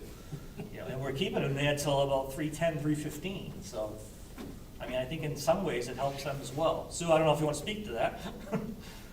So my comment would be anything after lunch is hard work, because lunch just impacts the children so tremendously that it's hard to really do any learning after lunch. So we try to schedule everything in the morning. So for us, I think it would be a very positive move for our kids. All right, Dan, well, the way it sounds, what I'm getting from the board is that this is something we want to have the superintendent continue to look into, and the next step would be for him to survey families and to get a general understanding of how our families feel with us if this board decides to take this route and change the hours, okay? Obviously, everybody should have our stakeholders should all have a say in this, and obviously our parents of our children are ones that are involved with this. So by the sounds of the board here, the consensus is to have us go ahead and send out the survey, have the superintendent send out the survey to families, and continue working on this. Again, we don't want, we need to change things, as the superintendent says. Things need to be changed. And one of the things we discuss is we've done a lot of improvements with the elementary, we've done a lot of improvements with the middle school. It's now time for us to focus our attention on the high school. These are two of the biggest things, so. How will you get input from the high school students who might be working? Or will you be including them in some type of a survey as well? We could do the high school survey. I'm just thinking, because if there are a lot of students that work directly after after school, you know, and they're getting out at 2 o'clock or whatever time, and then they go straight to work, is that going to, you know, prohibit them from doing that? If they extend the day, would they still be able to go in later to their job, whatever it may be? You know, so that may be a consideration. Yeah, go ahead, Carrie. That's a great question, because actually Tim and I have been working on that. With the changes that have happened with school, we've had to trim back a lot of the privileges for our juniors and our seniors. So Tim's nodding his head. So part of that would be if we have a student who would need to have early dismissal because they would need to be working, then they would have to qualify for the privilege component. So that means that those students who had to work, they could instead, or have a study hall less block, or choose to get those privileges so that they could leave early to go work. And what are the privileges? I didn't hear the question. She wants to know what are the privileges. You're talking to the special privileges, Carrie. Right, so so students have to have a certain GPA in their classes and have no referrals. And then they qualify for late arrival or early dismissal right now. My seniors do that. And my juniors, they can't leave campus early or come in late with our current privilege system. Previous to me, they were allowed to do that, but we wanted them to take more classes. So it could kind of be one of those things where if the student really wants to be able to leave that last block to work, then they could apply for privileges and to make sure their marks are up, and that they qualify for that, and then they could leave that last block to go work. What is the current GPA requirement? They have to have 75s in every class, including passing their advisory, having a 75. Originally, when I took over my principalship, it was a 65. So we've been steadily increasing that every couple of years. So my anticipation next year with it would most likely be up to an 80. Can someone explain what is advisory? I don't understand, what's that? Can you hear that, guys? Carrie, what's your advisory? Advisory. So advisory, we actually, we have like, it's tornado time, so there's team building activities right now so you have the same teacher for 4 years. And you meet with your teacher, they look at your grades with you, they can communicate with your teachers on your behalf, and reach home for certain things. We're using the Choose Love curriculum that every school in our district is currently using. So there's a social emotional health training component, and then we're also doing career readiness. So we're using Naviance, and then the students are actually going to be using Away To, which is another career like piece where you fill out like what would you be interested in the future, and sometimes kids don't know, and it's a way to look at that for them. Thank you. Mm-hmm. Is everybody good with the scheduling thing? Melissa, Dan? So we'll move forward with that. Thank you, everybody. All right, next up is the proposed 2021-22 school calendar that's in your packet. So I have shared this with the FEA, the Franklin Education Association, and I met with them earlier today with the president just to see if they had any input. They were fine with this calendar. Highlights of the calendar, we have chosen to do 3 in-service days with the teachers before school opens. That's so we are prepared for whatever school is going to look like this September. Let's hope it looks closer to normal than what we're currently doing. And then the kids would start the Tuesday after Labor Day, which has been our practice for the last, I think, 3 years now. We've been able to start after Labor Day, which has been nice. October 5th is the only election we have to deal with this year, so that will be an in-service day. Those are the Franklin elections. And then other than that, it's pretty standard. 180-day calendar with us getting out on June 20th if we go by the 180 days. As we know, we can always make that decision down the road to go to hours, like we have in the last few years. But for now, I would be recommending a 180-day schedule for you to consider tonight. Is there a reason why there's no workshop day in March? I mean, that's a long period with no break. No workshop day in March was because elections on October 5th. Yep. So we had to do that. And then the elementary school always does their parent-teacher conferences at the end of the first quarter in November. So we felt like we moved it to November and we ran out of days. It's only 5 days we have. And I really believe we're going to need that third day. Usually we only do 2. Right, that's what I was thinking. I just think we need 3 because we still don't know what we're going to be getting ready for. Like we had this year, we did 3. You know, so I mean, I'm just feeling like we really can't predict the future that far ahead yet. I'm hopeful that things are going to look a lot more like normal, but I think that having that extra day to make sure we're ready is prudent. What about an early release day in March then, too? Yeah, we For a always had workshop. early release days. I don't find them particularly that productive in terms of, because the 3 schools get out at 3 different times, it's hard to coordinate anything, and I think a lot of times it's more of a burden on families when we do that. So I did remove a couple of the early release days because of that. but certainly wouldn't object if you want to put them back in. I just think that sometimes it's more difficult for parents to have to finagle around those early release days. I only kept the one in before Christmas vacation, which I know the staff and the kids enjoy for sure. And obviously the last day of school for closing up as well. I just think that professional development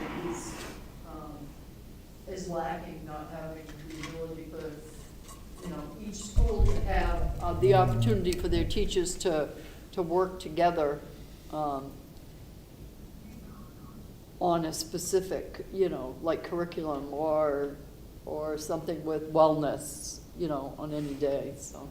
Just a thought, just a question. Any other questions pertaining to the schedule? Okay, based upon that, we'll need somebody to make a motion to accept the 2021-2022 school calendar, excuse me. I'll make a motion to accept the proposed Franklin School District 2021 to 2022 school calendar. A motion's been made by Cecile to accept the 2021-2022 school calendar as presented for the Franklin School District. Do I have a second? Second. Second by Delaney. Do I have any further discussion? Seeing no further discussion, if I could have a roll call vote, please. Deb, Yes. Maureen Opie, Yes. Delaney Currier, Yes. Deb Brown, Yes. Cecile Formier, Yes. and Christy Martin. Yes. That motion passes unanimously and the school calendar is accepted.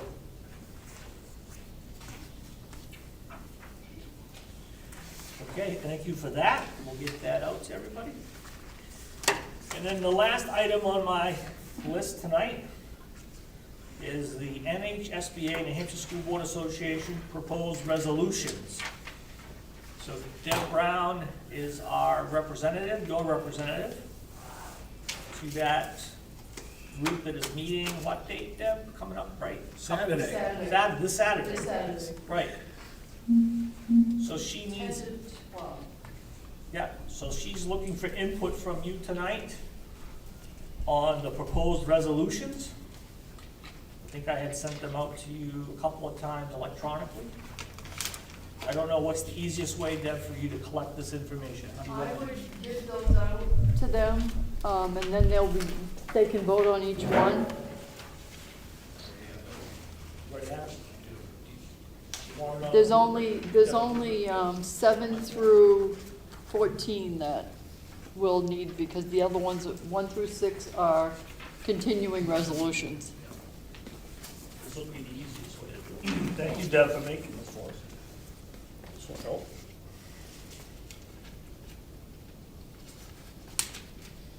Oh, I just read these, yeah. You're all set. Yep. So with this thing, you have to have a delegate and an alternate. I sit as an alternate for the school, for the Franklin School District, but I can't be a voting person for the Franklin School District. That's why we always have Deb do it, is because I sit on the Board of Directors for the New Hampshire School Board Association, so obviously it'd be a conflict for me to be voting on these resolutions, because I already see them and I vote on them as a member of the Board of Directors.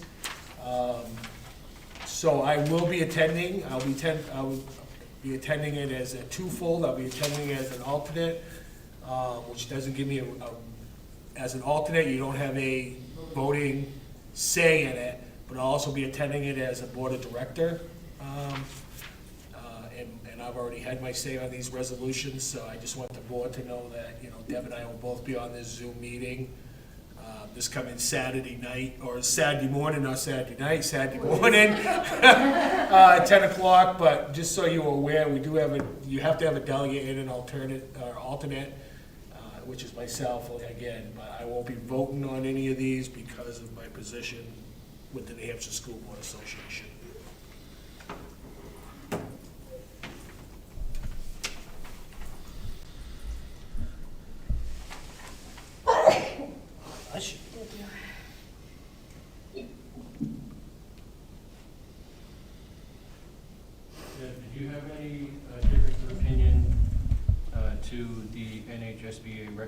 questions on any of these? No. No, I'm for all of their, what they voted for. I'm in support of.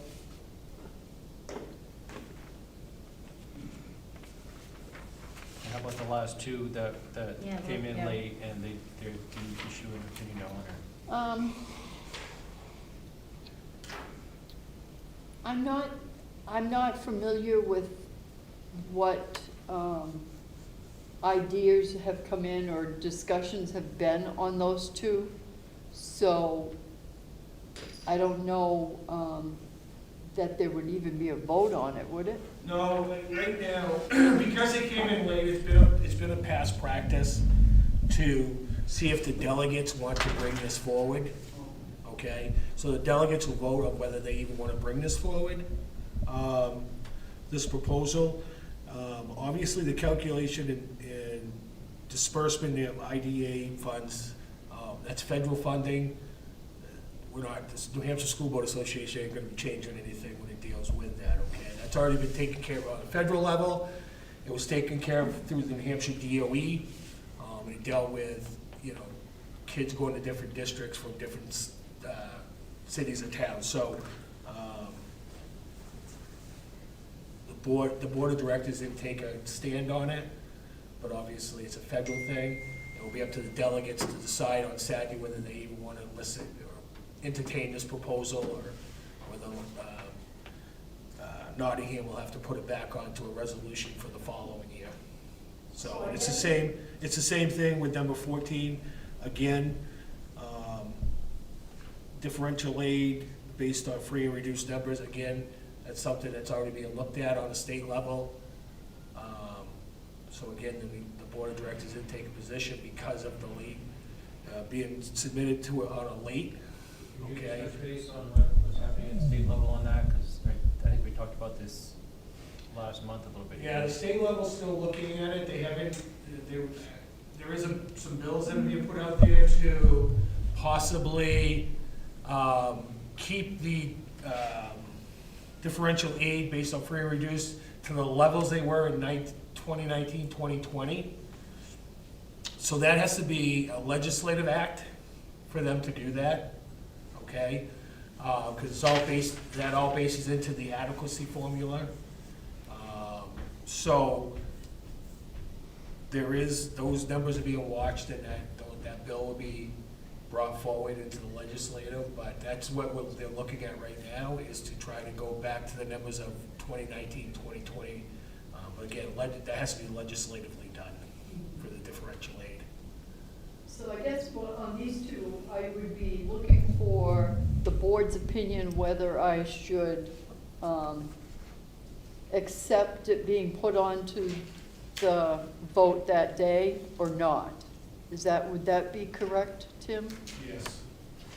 Yeah, I would definitely support number 14, because we talked about this. We have had trouble with our numbers this year as well, because I think it's been common across the board, really.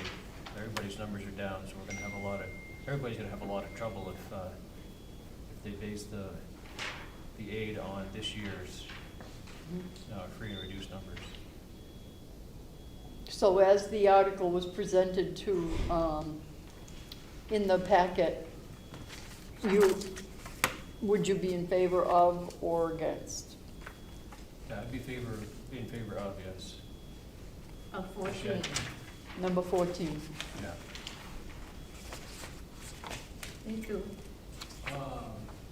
Just to give a little background, if you look under number 14, background information going to this proposal, the New Hampshire School Board Association has numerous resolutions that speak to full funding for public schools. Likewise, the New Hampshire School Board Association previously advocated against cuts to differential aid and cuts to other matters of school funding, and it is believed that this proposal is in line with the current existing resolutions that we already have. So when you're looking at this, Delaney, I mean, this is going to be a state level, and the New Hampshire School Board Association will already go in. We already have resolutions based upon this, past resolutions. Specific issue? What's that? On this specific issue Yes. of adequacy and free and reduced? Yes. Okay. So you feel like it's, and they've been advocates. Do you feel like it's a duplicate issue? Yes. Okay. Yeah. And there's been, the New Hampshire School Board Association has been advocates for differential aid and the free and reduced and everything like that. So, and again, it's all gonna be based on what the legislative body puts out there. Obviously, we know 2 years ago, when this was led, things were changed and levels were put back to certain areas. We don't know what's gonna happen this year with the legislative body, because some of those add-ons, I think free and reduced was one of them, wasn't it, Jefferson? Say that again? Was free and reduced one of the extra things they added in, extra money for differential aid this past 2 year? The one that ended, there were Yes. two pieces of it. Yep. One was the free and reduced Yep. numbers, the additional amount of money that we received for that. Yep. So it's a matter of the bills going back in again to again, change this. And one of the bills that's in there that they've talked about is go back to the 1920s, obviously because of the pandemic. And there was an article in today's local paper and on Reaching Higher Education also had an article on it. It deals with the fact that many school districts are losing millions of dollars because of the numbers being down to free and reduced, because the federal government is making it a free thing. But the New Hampshire School Board on number 14 has resolutions and is going to be looking at the bills and testifying at the bills on a state level. Do you think there's any drawback to supporting this in addition to those other efforts, or? No, I don't think there's any drawbacks to it. Nope.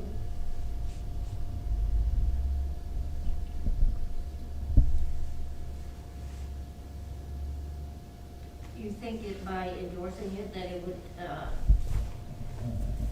be a good cause to promote what the changes are being proposed? Would it aid in making the changes by bringing this forward? Well, I think all the way around it'll help out. Because, they're looking at it, the differential aid for 2021 should be based upon free and reduced meal numbers for fiscal year 2019, 2020. You gotta remember, these resolutions is something we support or don't support, okay? It's not gonna change what the legislative body does, No. okay? It's just a matter of whether it's supported, okay? And the New Hampshire School Board Association already has the support behind this already in other resolutions that are already out there in place that they already support, okay? And they'll continue, like I said, they'll continue to testify, such as myself and Superintendent Legallo do go down and testify on these bills for the support of going back to those numbers once they come back up, once that bill is passed, So I don't think it's gonna hurt, and I don't think it's gonna, it's not gonna hurt us or help us, because we have to know what the legislative body is going to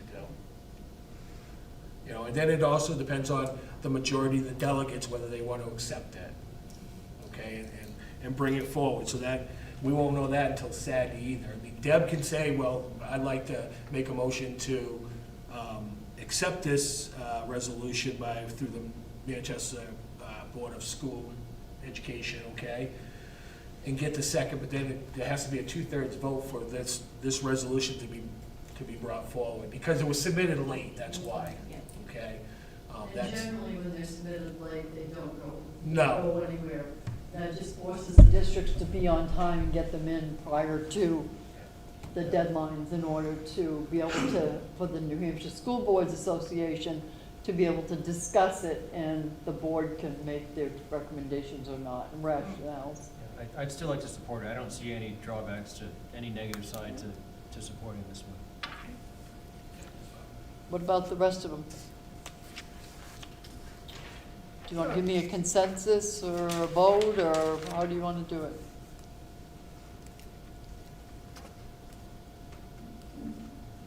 Well, it's not gonna do any harm with that, I think.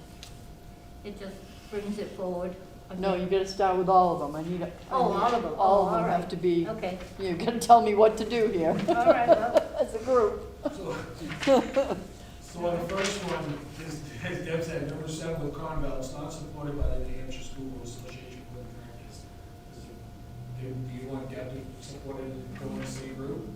She agreed, Deb has said she agrees with what the New Hampshire School Board of Directors has recommended. Yeah, can I move to accept or go with the New Hampshire School Board recommendation on numbers 7 through 12? Yes, you may. 7 through 12, yeah, you can do that. And by, you really don't need a vote, because Deb's gonna be the deciding vote, so as long as everybody's happy with Consensus of. consensus, okay, that Deb will support the recommendation from the New Hampshire School Board Association on 7 through 12.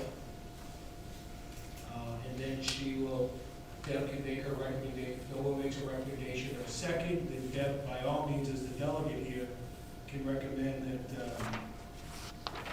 resolution 14 be brought forward and then be a vote of the delegates at that time. So is that the consensus to agree for 7 through 13? I think there's a 12. It should be 13. So 7 through 13, the recommendation of the New Hampshire School Board Association? Yes. Christie, are you in agreement with that? Yes. Okay, so we'll, by the sounds of it, Deb, the board agrees and would have you support the New Hampshire School Board Association from 7 through 13, and that if you would make a motion that to bring forward number 14.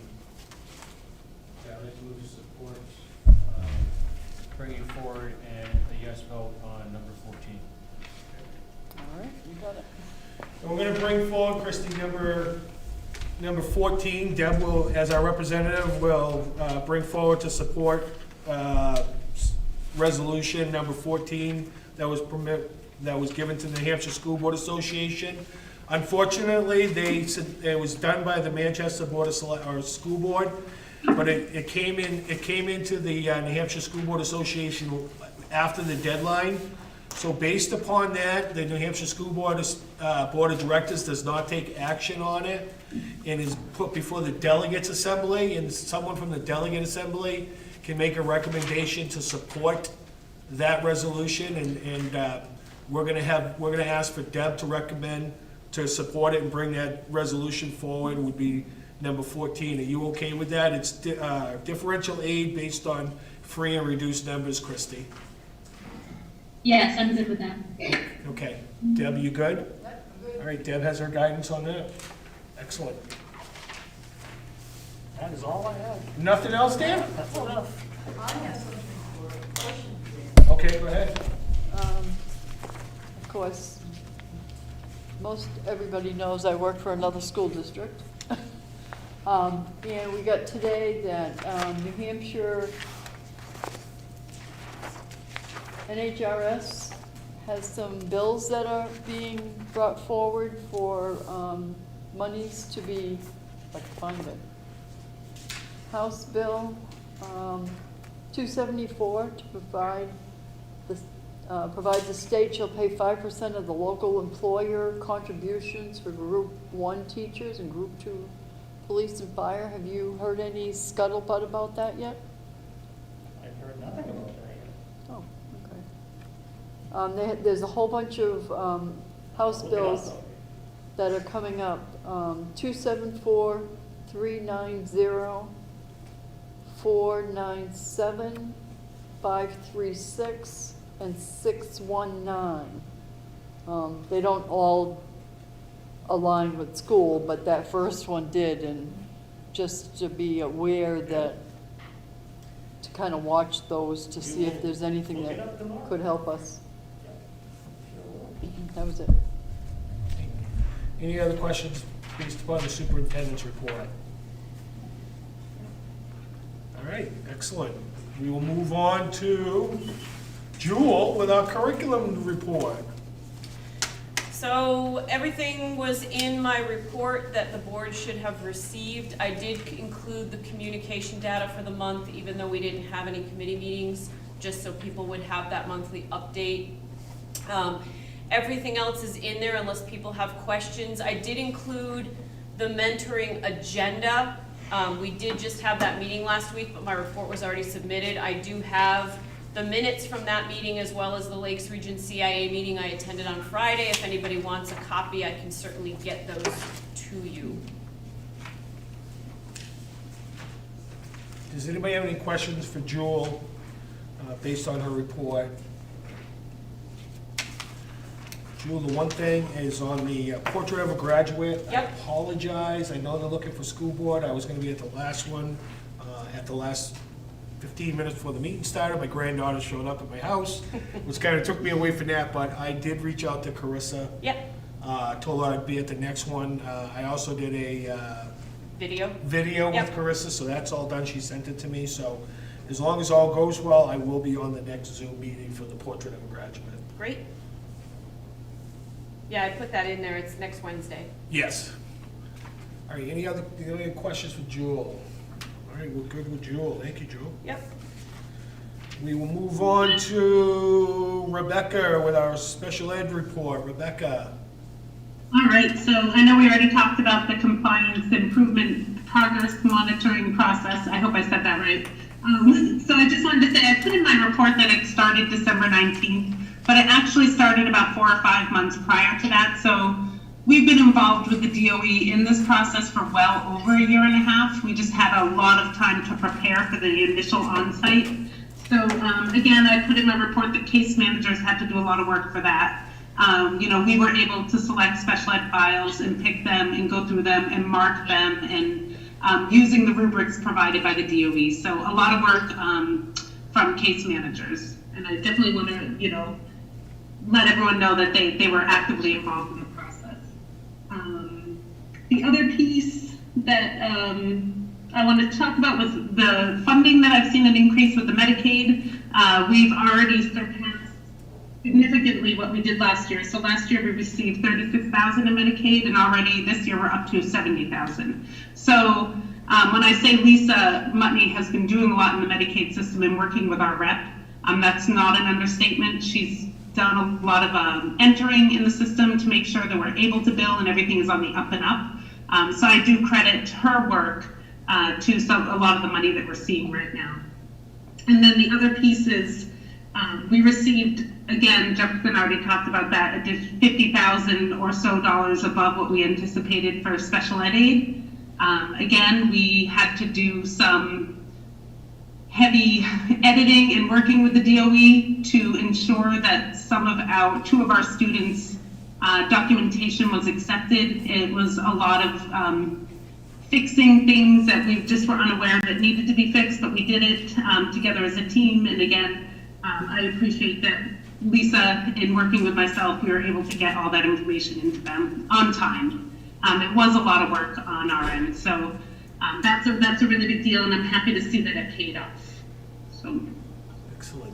Thank you, Rebecca. Is there any questions for Rebecca? All right, I don't see any, Rebecca. Thank you very much. You're welcome. Okay, we'll move on to our Paul Smith School report with Susan. Hello, Susan. Good evening, everyone. Nice to see you, or sort of see you anyway. I would just like to focus, first of all, on our population. What's really interesting, although the numbers I don't think show it as well as I know it, is the fact that we have a trend now of children moving from remote learning back to the hybrid model. So I think that, parents are beginning to feel a little bit more comfortable about what we're able to offer. Part of that is because of the way we're able to operate the school, and I think that the parents really appreciate that. We also had a change in our dismissal process for students going home with parents. For those of you who know the elementary school, we usually have our parents line up at 3 different doors depending on which house they attend, and parents would pick up their children. And with the increase in the COVID numbers, we made a decision to keep parents in the car and have children come out to the car. So I'd like to thank the parents for their patience, because one of the things we learned rather quickly was it takes a long time for little ones to get outside to their parents' car. So we made a few changes, and it's sped up the process a little bit, but parents are very patient, and we really appreciate that, and it's working very, very well. The other thing I'd like to compliment is my teachers for their work on the teacher workday. I just showed Dan our document today, and I'm just very, very impressed with the work that they've been able to do. We really focused on exit competencies, so that will be the foundation of the work to help parents understand what children need to know and be able to do as they move from one section of a skill area to another section of a skill area. It will also help us in having conversations with parents about what their strengths and what their needs are. So it's starting to be a pretty comprehensive document, and I think it'll do a nice job of melding with the middle school and then the high school with a focus on skill competency in the 4 areas, which are physical development, social emotional development, English language arts, and mathematics. At least for Paul Smith, I know that the middle school and the high school move further on to the science and the social studies, but right now we're focusing on those 4 areas. And as you all know, you've heard me say it many times, we have to focus on Maslow before we focus on Bloom. And so a lot of our emphasis is on our kids' social emotional readiness to learn. So we're very pleased with the document, and we're hoping to share it with the board, hopefully maybe the end of this school year or the beginning of the summer.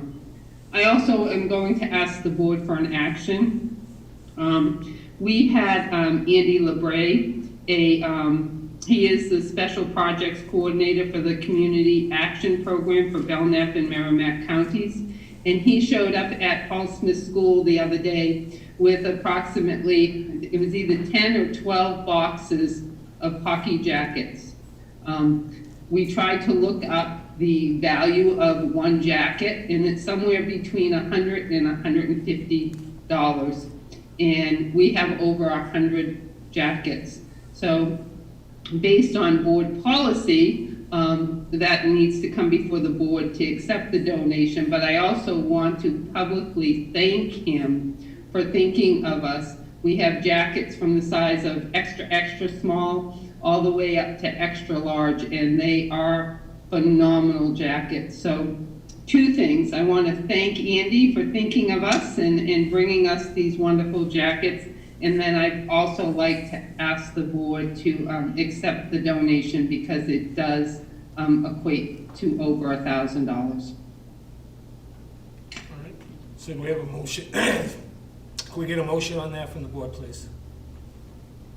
Sure, I motion to accept the gift from Andy LeBrie, Special Projects Coordinator for the Community Action Program for Belknap and Merrimack counties, for the donation of approximately $1,000. Okay, so motion's been made to accept the donation by Andy LeBrie, a Special Project Coordinator of the Community Action Program for Belknap and Merrimack counties, for the donation of approximately 100 hockey jackets with a value of $1,000. Do I have a second? Second by Deb. $10,000. I was gonna say. 10,000. Yeah, $100 a piece would be 10 grand. Yeah, 10,000, wait. 10,000. My apologies. I'm looking at Dan, can you mind? No, you got it. That right? I was thinking the same thing. Just forgot 1 0. Okay, so we have a motion was made by Cecile, second by Deb. Do we have any further discussion? Seeing no further discussion, if I can have a roll call vote. Tim Bell, Yes. Maureen Obie, Yes. Delaney Courier, Yes. Deb Brown, Yes. Cecile Cormier, Yes? and Christy Martin. Yes. Thank you very, very much. I really appreciate it. If you ever get to Paul Smith School, come see the jackets, because they are unbelievable. Sue, I just want to make, Sue, Yep, in your verbal report, you said 10 jackets. In your packet, you said there's 100, so which one is it? it's 100 jackets. Okay. My apologies. Yep, it's 100 jackets. Now I know where my 1,000 came up to. All right, thank you. No, thank you. All right, so that takes care of It was Sue's. actually 10 boxes with 10 jackets in each box. Okay. How's that? That works good. Very clear. Thank you, guys. Thank you. All right, we'll move on to our middle school report with Ken, who was with us this evening at the cafeteria with us. Thank you. Good evening, folks. In my report, as I've been doing for the past several months, I continue to add statistics about our enrollments, our A groups, our B groups. It takes up a big space, so I decided to make it a little smaller. I apologize for the 8 font, but it basically gives you the idea or the verification that we do keep track of this information and make sure that our populations remain stable. We have, like Susan, a bit of an uptick in some of our in-person kids. We are offering to a very limited population some 4-day-a-week for our most needy students, and that's a conversation we do on a per-case basis based on the recommendations of the staff. Today's day 79 of the year. It's hard to believe, isn't it? Of our school year, we're approaching 100 days, and I know that Susan's probably going to celebrate it even better than we do. Progress reports have gone out for our term 2 for Allied Arts and continue to be well received. And there's some more. And then the next thing I talked about is really exciting. And Jewel can agree with this, and so is Susan. We had a day on Friday to talk about something that we don't really get the opportunity to do so on a school-wide basis, and that's curriculum. It's learning. It's our competencies. So I put some definitions on there for your edification to talk about the kind of things that we did and what the nature of our day was. And to tell you the truth, I can't believe that I've had so much validation from the staff of a valuable time of what it was that we allocated for it. So it was great. I am the learning leader, the instructional leader of the school, and being able to talk about instruction was a great opportunity. So some of the things that we reviewed are in there. And then this is the beginning of something that already is in existence, but we want to try to see if we can look at it on a regular basis and see what we can do to make it a living document. So that is our report. Thank you. Thank you, Ken. Are there any questions for Ken? And I want to thank Jewel and Dan for their help during that day. Dan came in and he helped us on one of our teams as being a math guy. It was great. Yes, he did. I enjoyed it. Which now will bring us, Jay's been sitting there patiently waiting to be able to say something. So Jay, we're going to put you right on now. I appreciate that. Thank you. It's interesting this year, the fact that we have, between us being hybrid and having so many kids in and out of the buildings, the discipline reports are pretty light, which is nice. So far this year, for the year, we've had a total of 17 major events. Sorry, Tim, I know that it's a little bit lower than the high school. Actually, since the last board meeting, we've had 2 major events. So I'm sure it is what it is. So let's see, my top 2 events are still electronic violations, where, obviously that's what we're dealing with all the time. Still typically teenage boys searching for things they shouldn't be searching for at all times of the day.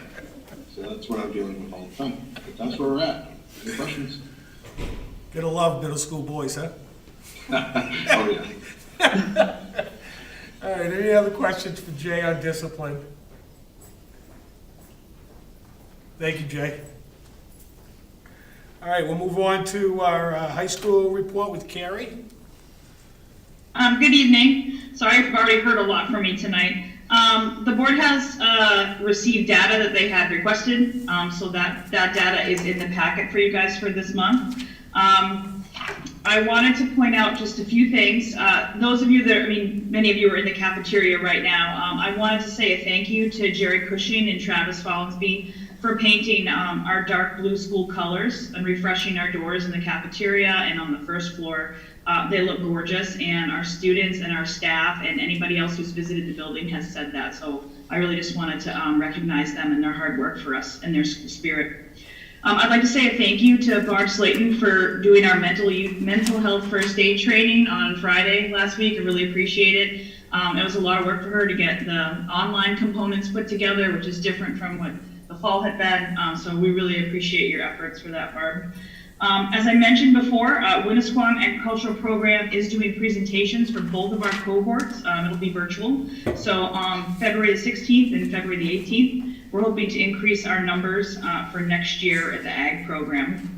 And I just wanted to also say thank you for Des Smith, who has been working diligently with me to include the LRCC 2 courses that we're offering next semester, the machine tool mathematics and the blueprint reading.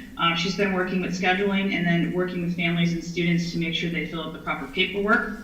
And I just wanted to let the board know that since second semester is coming up quickly for us, both Tim and myself have a lot of guardians that have been reaching out to us and guidance because they want their students to return to on-campus hybrid learning. So just today I spoke with a few parents, so I have 4 more returning for next semester.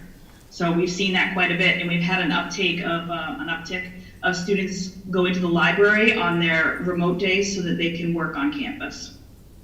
And that's really all I have. I've been talking for most of the night, so. Carrie, I have a question for you. Yeah? In your report, and your quarter 1 grades for 2019 compared to your quarter 1 grades in 2020, your quarter 1 grades for 2019 are at 100%, but your quarter 1 grades for 2020, and you're not reporting at 100%. Yeah, so what you're looking at for 2020 is the data from quarter 1, because we had finished quarter 1. So I have some classes that are, just 9 weeks, and then I have some that are the full semester. So the numbers are not 100% because students will have incompletes. So maybe they have not finished those pieces. Typically they have until the end of the semester to complete those. And then if it's during a semester class, they have to the following semester to complete them. The pandemic looks a little different. So why the numbers are different is because some students had incompletes. Okay.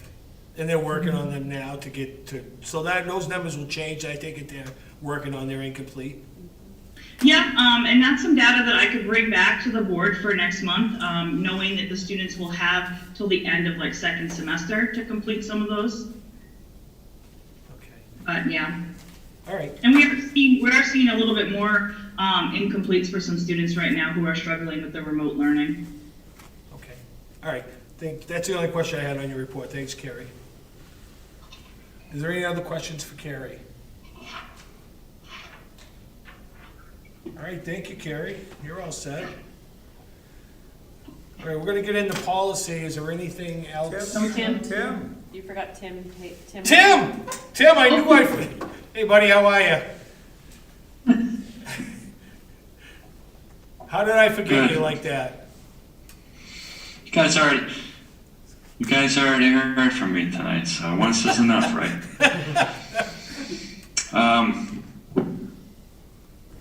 So I'll just say a couple of things. Number one, we're really looking forward to sharing the proposed schedule with the school board next month. So I appreciate that, the openness to the suggested changes that we've come up with. And number two, I'll just say, we continue to work with our students on an individual basis. They have many needs, and we are creatively coming up with solutions to meet those needs. And I wish I only had 17 major offenses so far this year. Does anybody have any questions for Tim? All right. I just want, Carrie and Tim, I just want to say, I had the opportunity to come in and do my first school tour. And it was your school that I did last week. And just, I had the opportunity to stop in the office and see both of you and things that are going on in the high school and how well you two are collaborating with one another to get a lot of this stuff done. So I just want to thank you for what you two are doing to kind of bring forward the high school and things that need to be done. With your collaboration that I saw, you guys working together so well, I don't want it to go unnoticed, and I appreciate what you're doing. Thanks, Tim. No problem. Thank you. You're welcome. Dan Clark, are you still out there? I'm here. All right, Dan. Dan, I don't want you to go unnoticed either. When I did the tour, can you, I know it's Carrie just mentioned it, but can you also talk to your staff about the tremendous job that they've done on this painting in the high school? It really, really brings it out, really shows a lot of support of what you're doing to support and make it nicer for our schools and everything like that. And just this painting is just amazing. When I did the tours with Dan, like I said, a week ago, I really hadn't had the opportunity to see all the painting, and I know you're doing it section by section at the high school based on Mondays, but I just want you to know that I very much appreciate what you and your staff are doing to bring the appearance of the school so much forward, so I don't want it to go unnoticed. I appreciate that. I will tell the guys, I recommend that they continue doing what they're doing, and I want you to look up and check the ceiling tiles, Tim. Well, that's good. We all know what my thing is with ceiling tiles, and I saw some, so we know what that's all about. But no, they're taking care of them. Thank you. But no, the painting in here really brings out the school a lot, the appearance of it, and it's been a long time since the blue and gold has been painted. So I mean, it really looks nice in here. I agree, and I also want to thank the students because they are noticing it, and they see Travis and Jerry and the guys around. They actually, I've heard a couple of them thanking them for doing it, so it is making a difference. It is. But thank you to you and your staff, Dan. Thank you, appreciate it. All right. Are there any other questions for any other administrators that want to be brought forward? All right, that's going to close that portion. We're going to go to policy, which I know all you guys are going to start signing off now. Thank you, everybody. See you tomorrow. Good night, Christy. Don't sign off. Stay on with us. 10 o'clock tomorrow, everybody. I'm gonna stay on too. Good night. Good night, all. Good night. Thank you.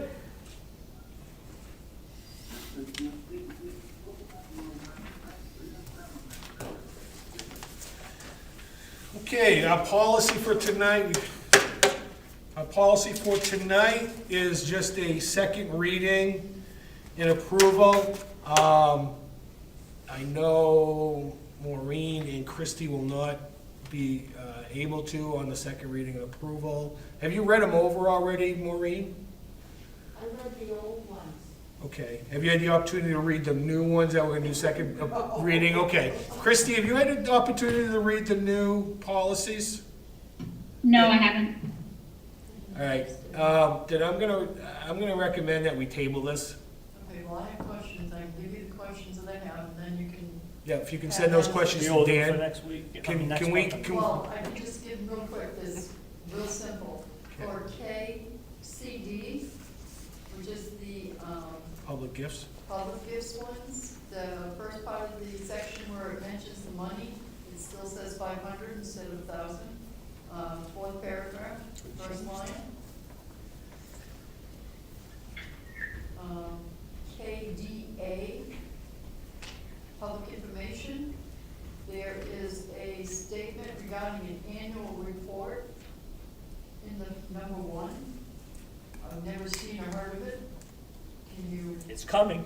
what it is? We're starting it new this year, but Oh, good. Yeah, Okay. Talked about the last board meeting. yeah, we did talk about it. It is coming. Okay, and then policy KF, use of school buildings and facilities. I'd like to see an addendum with the fee schedule.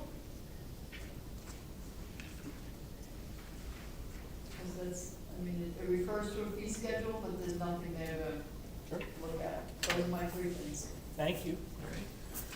So I'm gonna make the motion to table policies for this evening, which we had 1, 2, 3, 4, 5, 6, 7, 8 of them until the next board meeting. Do I have a second on that? Second by Deb. I can't, you gotta speak up louder for me because of, Because of the changes that have to be made. No, I'm then tabling. Would it still be the second reading, especially the one for the fees? it would be. It would Yeah, still be second? it will still be second reading, because first reading is just to, for the board to read them and make any changes to it. So Deb, we could, because we're tabling it, we can make these the changes to the policy Okay. and bring it back for second reading. You'll have time to go back to the policy committee. Okay. But I just, with new board members being on, not having the opportunity, I just don't, I feel that we need to have them have the opportunity to read it, so. So motion's been made to table, second by Deb. Is there any other discussion? Okay, seeing none, if I could have a roll call vote on that? Kendall, Yes.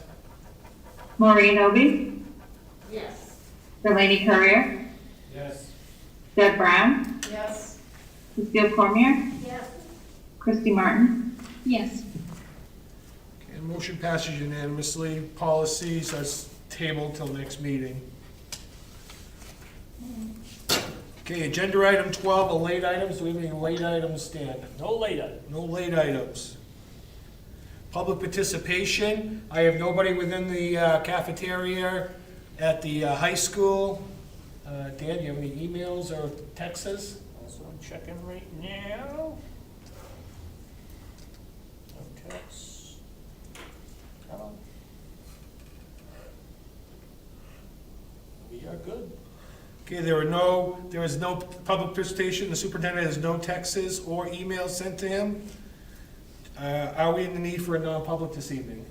Yes. Okay, all right, so we need to have a non-public, so I need a motion on that. I make a motion to go into non-public under RSA 91A, paragraph 2A/C. Okay, motion been made to go into non-public under RSA 91A, paragraph 2A and C. Personnel, do I have a second? Second by Cecile. I need a roll call vote. Kendall, Yes? Maureen Obi, Hold on a second. Yeah, the janitor's going by, hold on. okay. Ready? Maureen Obi, Yes. Delaney Courier, Yes. Deb Brown, Yes. Cecile Cormier, Yes. and Christy Martin. Yes. And do you want me to remain in non-public? Yes. I'm gonna Okay. end, all right, I'm gonna stop streaming at this time, so we're gonna stop streaming because we're going into non-public. Non-public at 8:40.